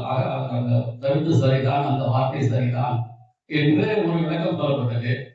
இதை நான் எதுக்கு சொல்றேன்னா, ஒரு சினிமா பாட்டை நம்ம இவ்வளவு தூரம் ஆழ்ந்து சிந்திக்கிறோம்ல, இந்த தமிழ் சமுதாயம் நிச்சயமா பண்பட்ட சமுதாயம் தானே, அதுக்காக நான் சொல்ல வரேன். வாய்ப்புக்கு நன்றி. சார் ப்ளீஸ் சுருக்கமா சொல்லிட்டு நெடுநாள் வாழைக்கு ரெஃபரன்ஸ் சொல்றேன். பயணிச்ச ஒரு ரெஃபரன்ஸ். முதல்ல கண்ணதாசனும் மெல்லிசை மன்னர் விஸ்வநாதன் அவர்களும் ரொம்ப நெருங்கிய நண்பர்கள், பாடாபாடான்னு பேசுகிற அளவுக்கு நண்பர்கள். அப்ப வந்து உனக்கு போட்டியா எனக்கு போட்டியா உன்னால இசை வைக்க முடியுமா அப்படின்னீங்கள, இல்லை நான் போடுற வீட்டுக்கு போட்டியா நீ பாட்டு எழுத முடியுமா, சரி பார்க்கணும்னு சொல்லி அப்ப தயாரிப்பாளர்கள் எல்லாம் ஒன்றா இருக்காங்க. அப்ப அது மேமாறும். அப்ப சரி நீயே சொல்ல சுச்சுவேஷன் ரொம்ப மேன் முடிகிற மாதிரி எழுதுன்னு அப்ப எழுதப்பட்டு கூட எழுதிக்கோ. பக்கத்துல ஒரு இவர் இருப்பார்ல உதவியாளர், அன்பு நடமாடும் கலைக்கூடமே எழுது அடிதார் லாத லாத ஆசை மழை மேகமே அப்படி சொல்ல சொல்ல அந்த எப்படி இந்த அருவி மாதிரி கொட்டிட்டா. அப்ப வந்து எம்எஸ்சி வந்து ஜலம் வாங்கிட்டாங்க, நான் போட்டிக்கு வரல அப்படிங்கிற மாதிரி. அதே மாதிரி சார் நெடுநாள் வாடகைங்கிற வார்த்தை கேள்விப்பட்டப்ப, இது 9th படிக்கிறப்ப அவர் இலக்கியத்தில் வந்துச்சு. இது ஒரு தமிழாசிரியரே சொன்னது. அவர் இலக்கிய தாகம் கொண்ட ஒரு பிரிட்டிஷ்காரர் தஞ்சாவூருக்கு வர்றாரு. அப்ப தமிழ் பள்ளிக்கூடம் ஸ்டார்ட் பண்ண புதுசு. அவர் வந்து பார்க்கப்ப நெடுநாள் வாடைய தமிழ் எழுதிருக்கு, அதை வந்து இங்கிலீஷ்ல எடுத்து சொல்லி சொல்றாரு. இங்கிலீஷ் எழுதிருக்கா, அதை எப்படி படிக்கிறாரு, நெடுநாள் வடை அப்படின்னு படிச்சாரு. பணம் சேர்த்தாங்க, ஏன் சேர்ச்சிங்க அப்படின்றாரு. இதை அப்படியும் உச்சரிக்கலாம்ல. அப்ப ப்ரொனன்சியேஷன், அப்ப நெடு நல் வாடை, அப்ப ஒவ்வொன்றும் ஒரே தானே போடுறோம். சரி, இது நெடுநாள் வாடைன்னு நான் படிக்கிற மாதிரி ஏன் நீங்க ப்ரொனன்சியேஷனுக்கு ஸ்பெல்லிங்கும் டிஃபரன்சியேஷன் இருக்கக்கூடாது? இது பொனடிக்ஸ். இப்ப இங்கிலீஷ் லிட்ரேச்சர் படிச்சவங்க அந்த பொனடிக்ஸ், ஸ்ட்ரெஸ், ஸ்ட்ரெயிட்லாம் தெரியும். மற்றவங்க எப்படி அதை ஐடென்டிஃபை பண்ணுவாங்க? இதை நான் நேரடியா கண்ட ஒரு அனுபவம் என்னன்னா, அப்ப தஞ்சாவூர்ல இருந்து திருச்சிக்கு ட்ரெயின்ல போறப்ப, அப்ப நான் திருச்சியில பணியாற்றினேன். அப்ப பக்கத்துல வந்து பிரிட்டிஷ்காரர் உட்கார்ந்துருக்காரு. அவர் வந்து அவருக்கு ஹிந்தி தெரியாது, தமிழ் தெரியாது. நடுவில் ரயில்வே ஸ்டேஷன் போர்டுல 3 எழுத்து எழுதிருக்கீங்க, 3 படிக்கலையும் இங்கிலீஷ் மட்டும் படிக்கிறார், அலப்படின்னு படிக்கிறார். நான் வந்து ரசிச்சுட்டே வர்றேன். அடுத்து புடமும் அப்படின்னு படிக்கிறார். அவரு இப்ப அவர் யாரும் நம்ம குறை சொல்றது, நம்மள குறை சொல்றதா, அவர் எப்படி குறை சொல்ல முடியும்? ஆலப்படினா ஒண்ணு ஸ்ட்ரெஸ், ஸ்ட்ரெயின், பொலிட்டிக்ஸ் அந்த படிகள் கரெக்டா வாசிச்சிருப்பார். அதே மாதிரி ஒவ்வொன்றா வாசிங்க. ஐயன வரம், ஐயன வரம், அது மாதிரி தொண்டாமேன்பட்டி அப்படி வச்சுக்கிறார். ஸோ அது வந்து தமிழ் ஒரு சரியான ஒரு நம்ம வாசிச்சுப்போம். அந்த தமிழ் தெரியாதவங்களுக்கு ஒரு கரெக்டான ஒரு ப்ராக்டிஸ், ப்ரொனன்சியேஷன், ஸ்பெல்லிங்க நம்ம ஏன் கொண்டு போகல அப்படிங்கிற ஒரு தாட் எனக்கு வந்துச்சு. அதே மாதிரி பாத்தீங்கன்னா தமிழ்ல கடலுக்கும் காதான், கங்கைக்கும் ஒரு கா. கடல் கங்கை ரெண்டுக்கும் அந்த ப்ரொனன்சியேஷன் வித்தியாசம் இருக்கு. இப்ப இதே ஹிந்தியில பாத்தீங்கன்னா 4 கா இருக்கு, 4 பா இருக்கு. ஆனா நமக்கு ஒரு பா தான் இருக்கு, ஆனா 3 நா இருக்கு. அவன் வந்து ஒரு நா தான் வச்சிருக்கான், ஒரு எண்ணு தான் வச்சிருக்கான். அவன் ஒரு ஸ்டைல கொண்டு போறான், நம்ம ஒரு ஸ்டைல கொண்டு போறோம். சோ இதுக்கு எல்லாம் என்னதான் தீர்வு? அதாவது இந்த தமிழும் சரி இங்கிலீஷ் சரி ஒரு சரியான பார்த்தோன்னு அது பியூட்டினா புட்டு, பியூட்டினா பட்டு, அது என்னது? சோ இது வந்து ஒரு சரியான ஒரு முறையா இல்லையே கேட்கலாம். பொலிட்டிக்ஸ் படிச்சவங்க தான் அது சரியா கையாள முடியும்னு ஒரு ஆங்கில ஆசிரியர் சொன்னாரு. பொலிட்டிக்ஸ் படிக்காதவங்க என்ன தீர்வுன்னா அவரால் சொல்ல முடியல. இது வந்து இந்த அவையில நான் முன்வைக்கிறேன். நன்றி. அதாவது ஆங்கிலேய வணிக மொழி இந்தியாவில் வந்த பிறகு ஆங்கிலத்தை டீச்சிங் பண்ணி கொடுப்பதற்கு எந்த முறையை கையாளணும் அப்படின்னு அவங்க முடிவெடுத்தாங்க இந்திய மக்கள். நம்முடைய ஒவ்வொரு ரீஜனல் மண்டல மொழி அடிப்படையில தான் இங்கிலீஷை சொல்லி விடுறாங்க. இங்கிலீஷுக்கு நமக்கு மெத்தடாலஜி கிடையாது. அவங்க சொன்ன மாதிரி இப்ப பட்டுன்னு சொன்னாலும் பிஏடிடியூ தான், பாட்டுன்னு சொன்னாலும் பிஏடிடியூ தான். பட்டு பொருள் வேற, பாட்டு வேற. பட்டுனா சேலை, பாட்டுனா சாங்ஸ். ஆனா என்ன பிரச்சனைனா தமிழ் மொழி அமைப்புல நமக்கு நீங்க சொன்ன ஒரு காதா, ஒரு தாதா, ஒரு பாதா, அதை எல்லா இடத்தும் பயன்படுத்தலாம். ஸ்ட்ரெஸ் அழுத்தம் இருக்கு. அது நம்ம தமிழ் மொழி படித்தாலும் தெரியும், ஆங்கிலருக்கு முடியாது. அத பிற்கால கட்டத்துல அன்பன் சார்பா தெரியும், மொழியியல் துறை ஒரு துறை வந்தது. ஒரு மொழியியல் துறை வந்த பிறகுதான் அந்த பட்டுக்கு மேல பிஏக்கு மேல ஒரு கோடு போடுவாங்க. அது மொழியில பொலிட்டிக்ஸ் நெடின்னு காட்டக்கூடிய சொல். அது எதிக அந்த மொழியில் படித்த ஆளுக்கு தான் தெரியும். மற்றபடி நீங்க சொன்ன நெடுநல் வாடைய நம்ம அப்படி படிச்சா தவறாதான் முடியும். ஏன்னா நம்ம மண்டல மொழி அடிப்படையில் தான் டீச். இப்போ உதாரணத்துக்கு ஒரு ஆங்கில மாணவன் நம்ம வந்து வாட் இஸ் யுவர் நேம் அப்படிதான் நமக்கு அது தமிழ் எடுத்து பாருங்க, உன்னுடைய பெயர் என்ன. தமிழ்ல உன்னுடைய பெயர் என்னன்னு உள்ளதுதான் நம்ம ஆங்கில மெத்தடாலஜிக்கு வாட் இஸ் யுவர் நேம். இதே ஜெர்மன்லயோ ஒரு இங்கிலீஷ்கான வாட்ஸ் சொன்ன அவன் வாட்டுக்கோ இசுக்கு இம்பார்ட்டன் கிடையாது, நெய் மட்டும்தான். நம்ம அப்படி கிடையாது. வாட்டுக்கு இம்பார்ட்டன்ட், இசுக்கு இம்பார்ட்டன்ட், இவருக்கு இம்பார்ட்டன்ட், நெய். ஏன்னா நம்ம தமிழ் அமைப்புல உன்னுடையக்கு சிறப்பு, பெயருக்கும் முக்கியத்துவம், எல்லாமே முக்கியத்துவம் இருக்கனால அந்த அமைப்பு தான் நமக்கு ஆங்கில மெத்தட். பொலிட்டிக்ஸ் மெத்தடே வரல. யாருக்கு தெரியும்னா ஒரு அந்த ப்ரொஃபசர் லெவல்ல நாங்க இருக்கிறோம்ல அவங்களுக்கு மட்டும்தான் இந்த சிம்பல் போடச்சாமி இது வந்து முடிய லிங்குஸ்டிக்ஸ் மெத்தட் தெரியும். மற்றபடி நீங்க எவ்வளவு எஜுகேட்டட் ஸ்கூல் ஆசிரியர் இருந்தாலும் சரி, சரி லிங்குஸ்டிக்ஸ் படிக்காத ஆளா இருந்தாலும் இந்த ஆங்கிலம் தமிழும் தவறாதான் முடியும். நம்ம தமிழ்ல நீங்க பாருங்க, ஸ்கூல்ல இசைக்கு பிள்ளைன்னு ஒரு பேர் இருக்குவாங்க. ஃபர்ஸ்ட் என்ன பேர் போட்டிருக்காங்க? இஎஸ்ஏகே. சில ஸ்கூல்ல ஐஎஸ்கேன்னு போட்டுருவாங்க, ஐயப்பனி ஏவையும் போடுவாங்க. காரணம் என்னன்னா அவங்க அதை உச்சரிப்பெல்லாம் தெரியாதக்காக அப்படியே நம்ம நீண்டு போடுறோம். தாமோதரன் இங்கிலீஷ்ல டியும் போடுறாங்க, டியும் போடுறாங்க. இது மாறாது. இது இங்கிலீஷ்ல மட்டும் மாற்றிடலாம். தவறு சொல்ல முடியாது. ஆங்கிலம் தெரியாது, நமக்கு தெரியும். அவங்களுக்கு தெரிஞ்சு நமக்கு தெரியணும். ஆங்கில மொழி அது ஒரு மெத்தட். நெடுநல் வாடையை பற்றி 3 பேராசிரியர்கள் மிக அற்புதமாக பேசினார்கள். அந்த 3 பேச்சை கேட்டதும் நிச்சயமாக நாம் நூலகத்தில் இருந்தாவது நெடுநல் வாடையை உரையோடு எடுத்து படிக்க கற்றுக்கொள்ள வேண்டும் என்ற ஆவலை தூண்டியது. அதுதான் ஒரு நல்ல பேச்சின் அடையாளம். ஆனா இவ்வளவு விஷயங்கள் இருக்கு, இவ்வளவு தூரம் நம்ம வந்து இவ்வளவு நாள் அது வந்து தெரியாமலே இருந்துட்டோமே என்று அழிதூரம் அறியாமை கண்டார்கள் மாதிரி ரொம்ப ஒரு நினைவு வந்தது. இன்றைய தினம் 2 பெருமக்களுடைய பிறந்த நாள். நம்முடைய தரவாரட்சன் அருமையா சொன்னார், கண்ணதாசனுக்கு எந்த அடைமொழியுமே தேவையில்லை, வெறும் கண்ணதாசன் சொன்னாலே போதும். அவர் ஆரம்ப காலத்துல இதுல கூட டைட்டில் போடும்போது உங்களுக்கு என்ன அடைமொழி போடணும்னு கேட்டதுக்கு கண்ணதாசன் சொன்னது, வெறும் கண்ணதாசன் போடுங்க போதும், எந்த அடைமொழி கவிஞர் கூட எனக்கு போட வேண்டாம் என்றுதான் சொல்லுவார். அதனால அப்படிப்பட்ட ஒரு பெரிய ஆளுமை. அவர் பிறந்தநாள் என்று அவருக்கு இணையாக அவருக்கு உடன்பிறவா சகோதரராக வழங்கிய மெல்லிசை மன்னர் MS விஸ்வநாதனும் என்றுதான் பிறந்தார். அவருடைய பிறந்த நாள் இதுதான். 2 பேருக்கும் இருக்கிற தொடர்பு இருக்கிறது, அது ஒரு பெரிய அற்புதமான ஒரு கடவுளுடைய அமைப்பு என்றுதான் சொல்ல வேண்டும். அவர் 2 பேரும் சேர்ந்து 1960-70களிலே படைத்த பாடல்கள் எல்லாமே இன்றைக்கு 60-70 ஆண்டுகள் ஆன பிறகும் நம்முடைய செவிகளில் நீங்காமல் ஒழித்துக் கொண்டே இருக்கின்றன. அப்படிப்பட்ட ஒரு அமர காவியங்களாக பாடல்களை எல்லாம் படைத்தவர்கள். அந்த வகையிலே மெல்லிசை மன்னர் விஸ்வநாதனுக்கு ஒரு சிறிய சிறப்பு. மற்ற இசையமைப்பாளர்களை விட என்ன சிறப்பு என்றால், ஒரு பாடலுக்கு முன்னாடி அந்த பாடலை தூக்கி கொடுக்கிறது மாதிரி ஒரு தொகையரா, அதாவது விருத்தம் என்று சொல்வார்கள் சினிமா மொழியில, அதுக்கு தொகையரா என்று. இந்த தொகையரா போட்டாக்க பின்னாடி வரப்போற பாட்டை அது வந்து இன்னும் கொஞ்சம் ரொம்ப அதை தூக்கி கொடுக்கும். உதாரணத்துக்கு சொல்றதுனாக்க, பாகப்பிரிவினில ஒரு பாட்டு அற்புதமான மருதகாசி எழுதியிருப்பார்.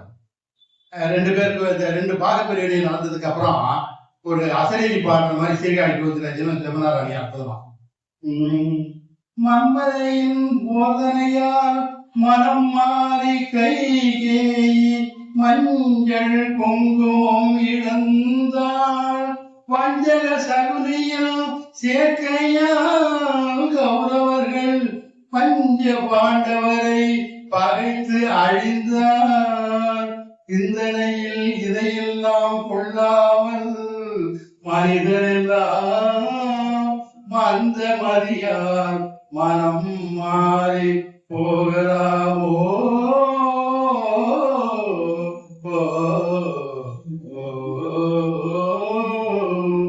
ஒற்றுமையாய் வாழ்வதாலே என்று சீர்காழி பாட்டு வரும். அதே மாதிரி ஒவ்வொரு பாட்டும் பாத்தீங்கன்னாக்க, பாலம்பழம் படத்துல அற்புதமா சரோஜாதேவி வெளிநாட்டு போய் எடுத்துக்கிட்டு அந்த தன்னுடைய நோய்க்கு குணமான பிறகு ஒரு பாடல் ஒன்று வரும், பரப்பதா தமிழ்நாட்டிற்கு. அப்பொழுது சொல்வா, தாவி வரும் மேகமே என் தாய் நாடு செல்வாயோ, உலகம் புகழும் என் உத்தமரை காண்பாயோ, இன்று பிறந்த காரிகை போல் என் மனதை அவரிடம் சென்று சொல்வாயோ,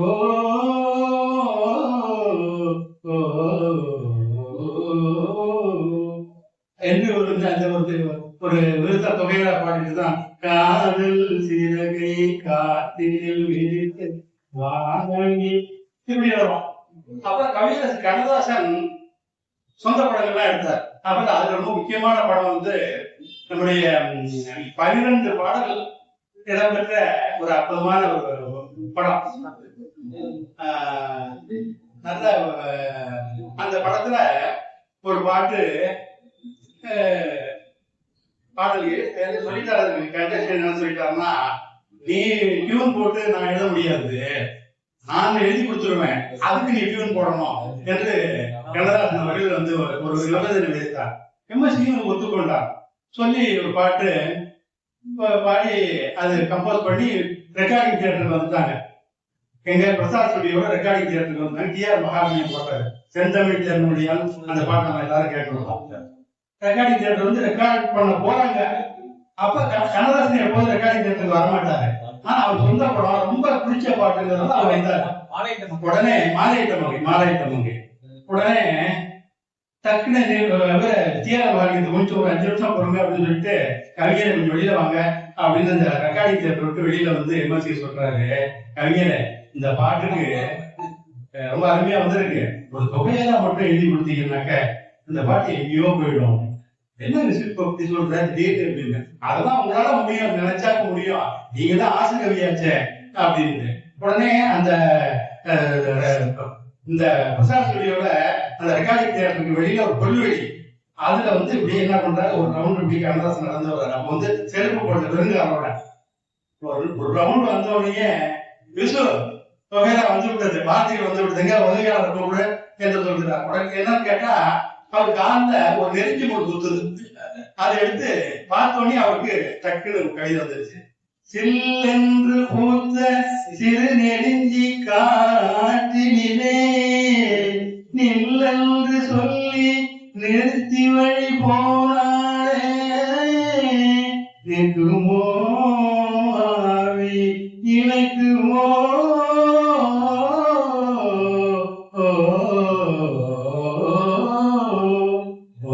சொல்லிட்டு செந்தமிழ் தேன் மொழியாள் இந்த பாட்டு வந்து 65 ஆண்டுகள் ஆயிடுச்சு. இருந்தாலும் இன்றைக்கு கேட்டாலும் அது எப்படி வந்து நம்முடைய மனதை விட்டு நீங்காத ஒரு அற்புதமாக இருக்கிறது. அவரும் அது கவிதை ஒரு கவிஞர் என்ற நிலையை மாறி அரசியலிலே அவர் வந்து எவ்வளவு இருந்தா கூட ரொம்ப பாராட்டு பெற்றவர். அறிஞர் அண்ணாவிடமும் பெருந்தலைவர் காமராஜருடைய பாராட்டு பெற்றவர். அவருடைய கண்ணதாசனுடைய நெருங்கிய நண்பர் நடேஷ் பிக்சர்ஸ் நடேசன் ஒரு இயக்குனர் இருந்தாரு. அவர் வந்து ஒரு படம் இருக்கிறேன், எம்ஜிஆர் கால்ஷீட் கொடுத்துருக்கிறாரு, நீங்க வந்து உடனே கதைவசனம் பாட்டு நீங்க தான் எழுதணும் அப்படின்னு சொல்லி ஒரு 10 நாள் டைம் கொடுத்து 10 நாள் எழுதி முடிச்சுட்டாரு. பாட்டு எழுதி முடிச்சுட்டாரு. அது பேர் மன்னாரி மன்னம். அந்த முதல் நாள் பாடல் காட்சி இதோட பாடல் பதிவோட தொடங்குது படம் ஆரம்பம். அந்த படப்பதிவு முதல் நாள் வந்து அற்புதமான அந்த பாட்டு எல்லாருக்கும் நமக்கு தெரியும். அச்சம் என்பது மடமையடா அந்த பாட்டு ரெக்கார்ட் பண்றாங்க. எம்ஜிஆர் இருந்திருக்காரு அந்த இதுக்கு. கேட்டுட்டு அவருக்கு ரொம்ப பயங்கர மகிழ்ச்சி. அப்படின்னு கேசட் இந்த இதெல்லாம் கிடையாது, அப்படி சீரியல்லாம் ரெக்கார்ட் பிளேயர்லயே அதை பதிவு பண்ணிக்கிட்டு நேர என்ன பண்ணாரு, எம்ஜிஆர் கார் எடுத்துக்கிட்டு நேர துங்கம்பாட்டத்துல வந்து அறிஞர் அண்ணா வீட்டுக்கு வந்து, அண்ணா இன்னைக்கு வந்து என்னுடைய படம் ஒண்ணு பூஜை போட்டு ஆரம்பம், கண்ணதாசன் ஒரு பாட்டு எழுதியிருக்கிறாரு, அதை நீங்க கொஞ்சம் கேட்கணும் அப்படின்னு போட்டு காட்டணும்னு அண்ணா கேட்டுட்டு அப்படியே மயங்கி போய் தன்னுடைய உதவியாளர் கூப்பிட்டு எம்ஜிஆர் காரை கொடுத்து போய் உடனே ஸ்டுடியோல கண்ணதாசன் அழைச்சிடுவாங்க அப்படின்னு சொல்லியிருக்காங்க. உடனே கண்ணதாசன் வந்து கேட்டு அண்ணா உங்களை கூப்பிடுறாருன்னா அவருக்கு எதுக்கு அண்ணா கூப்பிடுறாரு ஒன்னும் புரியல. வந்தாரு. வந்தோட தம்பி 3 மணி நேரம் நான் வந்து மேடையில பேசுவேன், அது காத்தோட போயிடும். நீ வந்து ஒரு 10 வரியில எழுதுற பாட்டு இருக்க, அது இன்னும் 50 ஆண்டுகள் ஆனாலும் மறையாதுப்பா. நான் பாட்டு பார்த்தேன், திராவிட நாட்டை பத்தி அற்புதமாக அப்படி ஒரு பாட்டு எழுதிருக்கிறீங்க, நீ வந்து ஒரு ஆசுகவி, உன்னை எல்லோரும் மறக்க முடியாது என்று சொல்கிறார். அப்படிப்பட்டவர் பெருந்தலைவர் காமராஜரிடம் சிறந்த அன்பு உண்டு. இன்றைக்கு பாருங்க, எல்லாரும் வந்து நிதி திரட்டி, மற்றவங்க நிதி திரட்டி தான் செலவு வைப்பாங்க. ஆனா பெருந்தலைவர் காமராஜரிடம் இருந்த ஒரு பக்தியினாலே தன்னுடைய சொந்த பணத்தில இருந்து போய் கொடுத்து இன்றைக்கும் வந்து சென்னை மெரினா கடற்கரையில ஆல் இந்தியா ரேடியோ ஸ்டேஷனுக்கு எதிரே கடற்கரையில பெருந்தலைவர் காமராஜருடைய சிலை, 2 குழந்தைகள், ஒரு ஆண் ஒரு சின்ன பெண் பக்கத்துல கை போட்டு அந்த இருக்கும். அந்த சிலையை வடிக்கிறாரு. எல்லாரும் வந்து நன்கொடை கொடுக்குறேங்கிறாங்க. இது என்னுடைய காணிக்கை, என்னுடைய தலைவருக்கு, அதனால யாருக்கையும் வாங்க மாட்டேன்னு சொல்லி அவர் சொந்த படத்தில இருந்து நிறுவி அப்படிப்பட்ட ஒரு நல்ல மாணவடையவர், உள்ளத்தால் பொய்யாதொரு இவன் குரலுக்கு எடுத்துக்காட்டாக விளங்கியவர். இன்றைக்கு கிட்டத்தட்ட அவர் மறைந்து 45 ஆண்டுகள் தனவாக சொன்னார்கள். இன்னும் 100 ஆண்டுகள் ஆனாலும் நம்முடைய மனதிலே நிற்பார் என்று சொல்லி வாய்ப்புக்கு நன்றி கூறி விடுகிறேன். வாய்ப்பு கொடுத்திருக்கார் ராஜமணிக்கு வணக்கம் சொல்றதுக்கு வாய்ப்பு கொடுத்திருக்கார். எத்தனையோ நாளைக்கு வாரத்தில் பகிர்ந்து வாய்ப்பு கொடுத்திருக்காரு. ஐயா பேராசிரியர் ராஜேஷ் அவர்களே, பேராசிரியர் அன்பழகன் அவர்களே, இந்த அமர்வின் முன்னோடிகள் எல்லோரையும் வணங்கி, குறிப்பாக எனது அருமை அத்தான் அவர்களையும் வணங்கி என்னுடைய உரையை தொடங்கினேன். ஒரு சில நிமிடங்களில் நெடுநல்வாடை பற்றி ஐயா கணபாலகிருஷ்ணன் சொன்ன மாதிரி படிக்கிறப்ப படிச்ச ஞாபகம் இருக்கு. அந்த ஒரு வார்த்தை தான். நேற்று அந்த தலைப்பை பார்த்தோன்னா நெடுநல்வாடை எப்படியும் படிச்ச மாதிரி தெரியுது அப்படின்னு மண்டே சொல்லி விட்டாச்சு. அது அவ்வளவு தூரம் போறதுக்கு ஒண்ணும் இல்லை, நமக்கு தெரியாது, சொல்லவும் முடியாது. சமீபத்தில் நம்ம அது இன்னைக்கு கண்ணதாசனோட ஸ்பெஷல் ஐயா சொல்லிட்டாரு. சமீபத்தில் மறந்த நம்மளது இயக்குனர் இமயம் பாரதி ராஜாவுக்கும் கண்ணதாசனுக்கும் அவரை இயக்கிய முதல் பாடல் 27 இந்த 14 வயதில் படத்துல ஒரு பாடல் அது கண்ணதாசன் எழுதியிருக்காரு. கங்கையம்மன் எழுதியிருக்காரு, இல்ல ஆலங்குடி சோமு எழுதியிருக்காரு நினைக்கிறேன் அது பாட்டு. அதுல ஒரு பாமரன், ஒண்ணுமே ஒழுக்கமா தமிழ் பேச தெரியாத ஒரு பாமரன் ஒரு குஷியில ஒரு சந்தோஷத்துல சந்தைக்கு போறான். அவனுக்கு கூட ஒரு வயசு பொண்ணோட போறப்ப அவன் பாடுறான். அப்படி ஒரு பாட்டு வேணும்னு பாரதிராஜாவும் S.A. ராதிகன் அவரு டைரக்டர், சாரி அவர்தான் ப்ரொடியூசர், அவங்க 2 பேரும் சொல்லிட்டாங்க. சரி எழுதுறாரு. இப்ப எழுதுறப்ப ஒரு பாம்பன் எழுதுற மாதிரி பாட்டு, நாம அந்த பாட்டுக்கு ரொம்ப நாள் அர்த்தமே தெரியல. இப்பதான் தெரியுது. ஆட்டுக்குட்டி முட்டை இட்டு கோழி குஞ்சு வந்ததுன்னு யானை குஞ்சு சொல்ல கேட்டு பூனை குஞ்சு வந்தது. கதையில சாமி அப்போ காணதுக்கு முன்னு இது மட்டும் தானா இன்னும் இருக்கு சாமி அந்த பாட்டை பாடுறப்ப எல்லாத்தையும் எழுதி கொடுத்துட்டாராம் கண்ணதாசன். ஆனா இவங்க 2 பேரும் ஒண்ணு எக்ஸ்பெக்ட் பண்றாங்க. எழுதி சரணம் பல்லவி எழுதிச்சாரு, சரணம் 2 சரணம் எழுதியாச்சு. எழுதுறப்ப அவர் அந்த இது காக்கையில்லா சீமையில ஒரு 2வது பல்லவி வரும் பாருங்க. 2வது சரணத்துல காக்கையில்லா சீமையில காட்டெருமை மேற்கையில பார்க்க வச்சு நேரம் பார்த்து பார்க்க வச்ச ஆசம் வச்சான். சந்தைக்கு போறேன் நீங்க சாப்பிட வாங்க, சம்மதம் பண்ண எனக்கு சம்மதம் தாங்க அப்படின்னு பாடுறப்ப ஒரு கிளை சோழவல்ல தலையில சாப்பாட்டு கூட வச்சுக்கிட்டு எசப்பாட்டு பாடும். காக்கையில சீமையில இழுத்து பாடும். இத இவங்க பண்ணணும். 2 பேரும் சொல்லியிருக்காங்க. 2 சரணத்தையும் பார்த்துட்டாங்க. பார்த்துட்டு 2வது எசப்பாட்டு பாடுறதுக்கு ஒரு பணம் இருக்கணும் இல்ல அப்படின்னு சொல்றப்ப கடைசியா எழுதுறப்ப நடுப்பற போட்டு ஒரு எழுதி கொடுக்குறாரு கண்ணதாசன். அப்ப 2 பேருமே படிச்சு பார்த்துட்டு அசந்தாங்க. நம்ம எதிர்பார்த்த மாதிரியே எழுதி கொடுத்துருது. இது மட்டும் பழைய நினைப்படா வேளாண்டி பழைய நினைப்படா இந்த 2 வார்த்தை தான். அப்போ ஒரு டைரக்டர் எதிர்பார்த்தத சொல்லாமே சொல்லக்கூடிய ஒரு திறன் உள்ளவர் கவிஞர் கண்ணதாசன். அவசியம் என்னன்னு பண்ணுங்க. அதே போல M.S. விஸ்வநாதன் ஐயா சிவகுமார் சொன்னார். M.S. விஸ்வநாதனும் கண்ணதாசனும் பிரிக்க முடியாத ஒரு நண்பர்கள். இது 2லுமே பின்னி பிடித்தார்கள் இசையிலேயே கவிதையிலேயே அவங்க. அப்போ கண்ணதாசன் சொல்லியிருக்காரு, விஸ்வநாதா நான் உனக்கு முன்னாடி செத்து போவேன், கண்டிப்பா உனக்கு முன்னால இருக்க மாட்டேன். ஆனா நீ எந்த மேடையில போனாலும் என்னுடைய கிருஷ்ணாங்கிற படத்துல உள்ள புல்லாங்குழல் தொடுத்த மூங்கில்களேங்கிற பாட்டை நீ பாடுன்னு ரொம்ப கேட்டுட்டாங்க. அது விஸ்வநாதன் இருக்கிற வரைக்கும் அதை பண்ணியிருக்காரு. அதுல அந்த பல்லவி ஒரு சரணம் பாடலாமா? ஆனா பாடுவாங்க. புல்லாங்குழல் கொடுத்த மூங்கில்களே எங்கள் புருஷோத்தமன் புகழ் பாடுங்களே, வண்டாடும் கங்கை மல தோட்டங்களே எங்கள் மதுசூதனன் புகழ் பாடுங்களே, புல்லாங்குழல் கொடுத்த மூங்கில்களே எங்கள் புருஷோத்தமன் புகழ் பாடுங்களே, பன்னீர் மலத்தொரியும் மேகங்களே எங்கள் பரந்தாமன் அழகி பாடுங்களே, பன்னீர் மலத்தொரியும் மேகங்களே எங்கள் பரந்தாமன் அழகி பாடுங்களே, செங்கோடி தென்றல் தரும் ராகங்களே எங்கள் ஸ்ரீகிருஷ்ணன் மூர்த்தி புகழ் பாடுங்களே, எங்கள் ஸ்ரீ கிருஷ்ணன் மூர்த்தி புகழ் பாடுங்களே.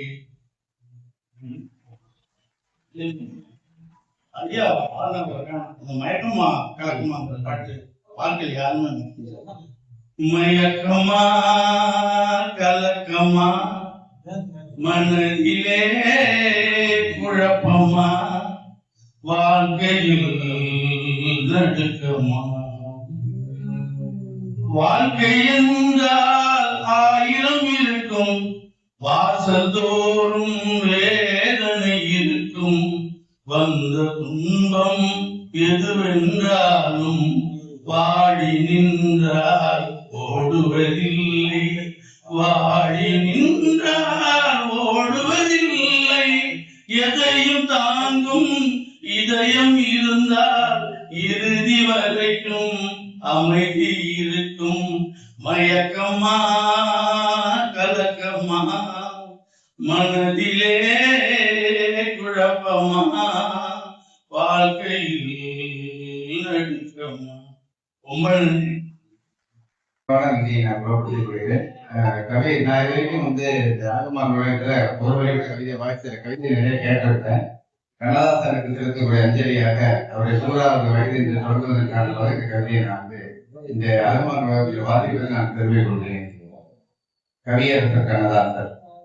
மண்ணில் கவிதை சுடராய் பிறந்தவன், எண்ணில் கவிதையில் எத்தனை சுடர்கள், வாய் திறந்தால் வான் மழையாய் கொட்டும், வாசமிகு மலர்களாய் திசையெங்கும் மணக்கும், எத்தனை எத்தனை பொறுமையில் கவிதைகள், எங்கும் இன்பமும் துன்பமும் அவை பேசும், எளிமையும் மின்னலும் இணைந்த கவிதைகள், எவர் படிப்பினும் இதயத்துள் பெய்திடும் சாரல்கள், எத்தகைய சூழலுக்கும் கவி பாடும் வல்லாளன், எவருக்கும் விழித்திடும் சொற்களில் திறனாளன், யோசிக்க யோசிக்க இறைவன் உதவுவான், வாசிக்க வாசிக்க உள்ளத்தில் உறைவான்,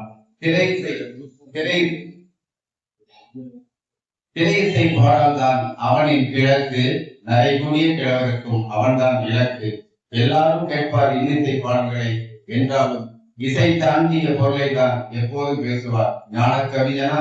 எம்மதமும் சம்மதம் என் பாடல்களுக்கு என்றே எழுதி வைத்த பாடல்கள் இன்றைக்கு உயிராய் நூற்றாண்டு வந்துவிட்டது அவனுக்கு, மேலாந்தம் கவிகளுக்கு 1000 ஆண்டுகள் ஆயலை தந்தவன், சிறுவருக்கும் பாடி வைத்தான், இன்பமுறை இளையோருக்கும் எழுதி வைத்தான், விதியென்று நொந்து நிற்போர்க்கும் நோகாமல் செய்தான், பலமாக இருந்தாலும் வறுமையில் கிடந்தாலும் வாசிக்க மறந்தாலும் மனிதர் வாழ்வாக அவை அலைகின்ற தன்னங்களில் எல்லாம் கண்ணதாசன் கருணை மழையாய் கவிதைகளை பொழிந்து கற்கண்ட சுவையாய் நல்மணத்தை சமைத்தான். இன்னல் எதுவரினும் தீராது என்றாலும் சிந்தை தெளிந்து வரும் செய்கையில் மன்னிக்கும் இன்னல் ஒரு நிமிஷம் அமைதி. இன்னல் எதுவரினும் தீராது எவருக்கும், ஆனாலும் இன்னலை எதிர்கொள்ளும் ஆற்றலையே அவன் கவியில் ஆயுதமாய் தந்து நின்றான்.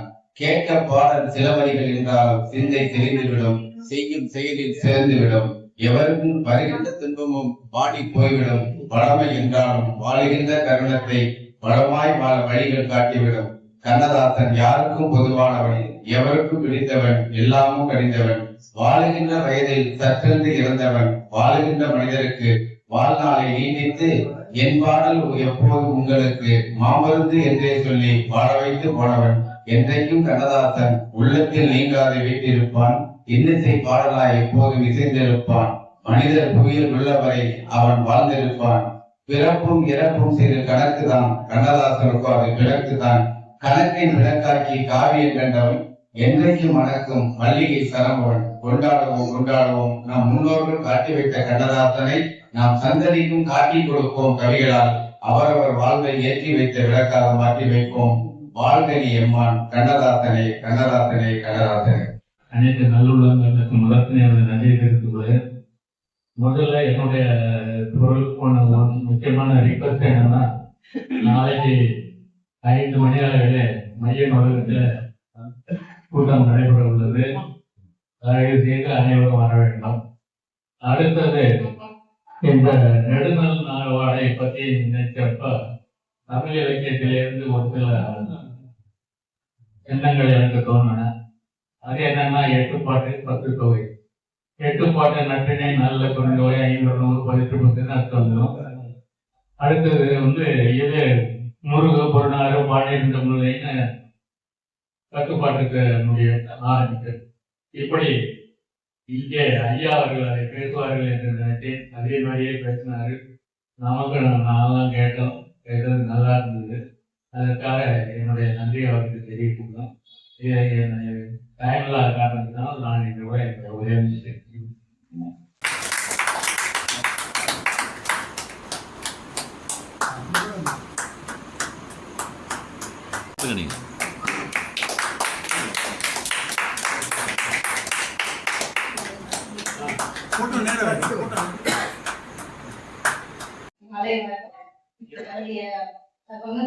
வார இலக்கிய அமர்வினை சிறப்பா நடத்தி கொடுத்துருக்கிறேன் எங்க வசரட்ட தலைவர் அவர்களுக்கு முதல்ல நன்றியை தெரிவிச்சுக்கிறேன்.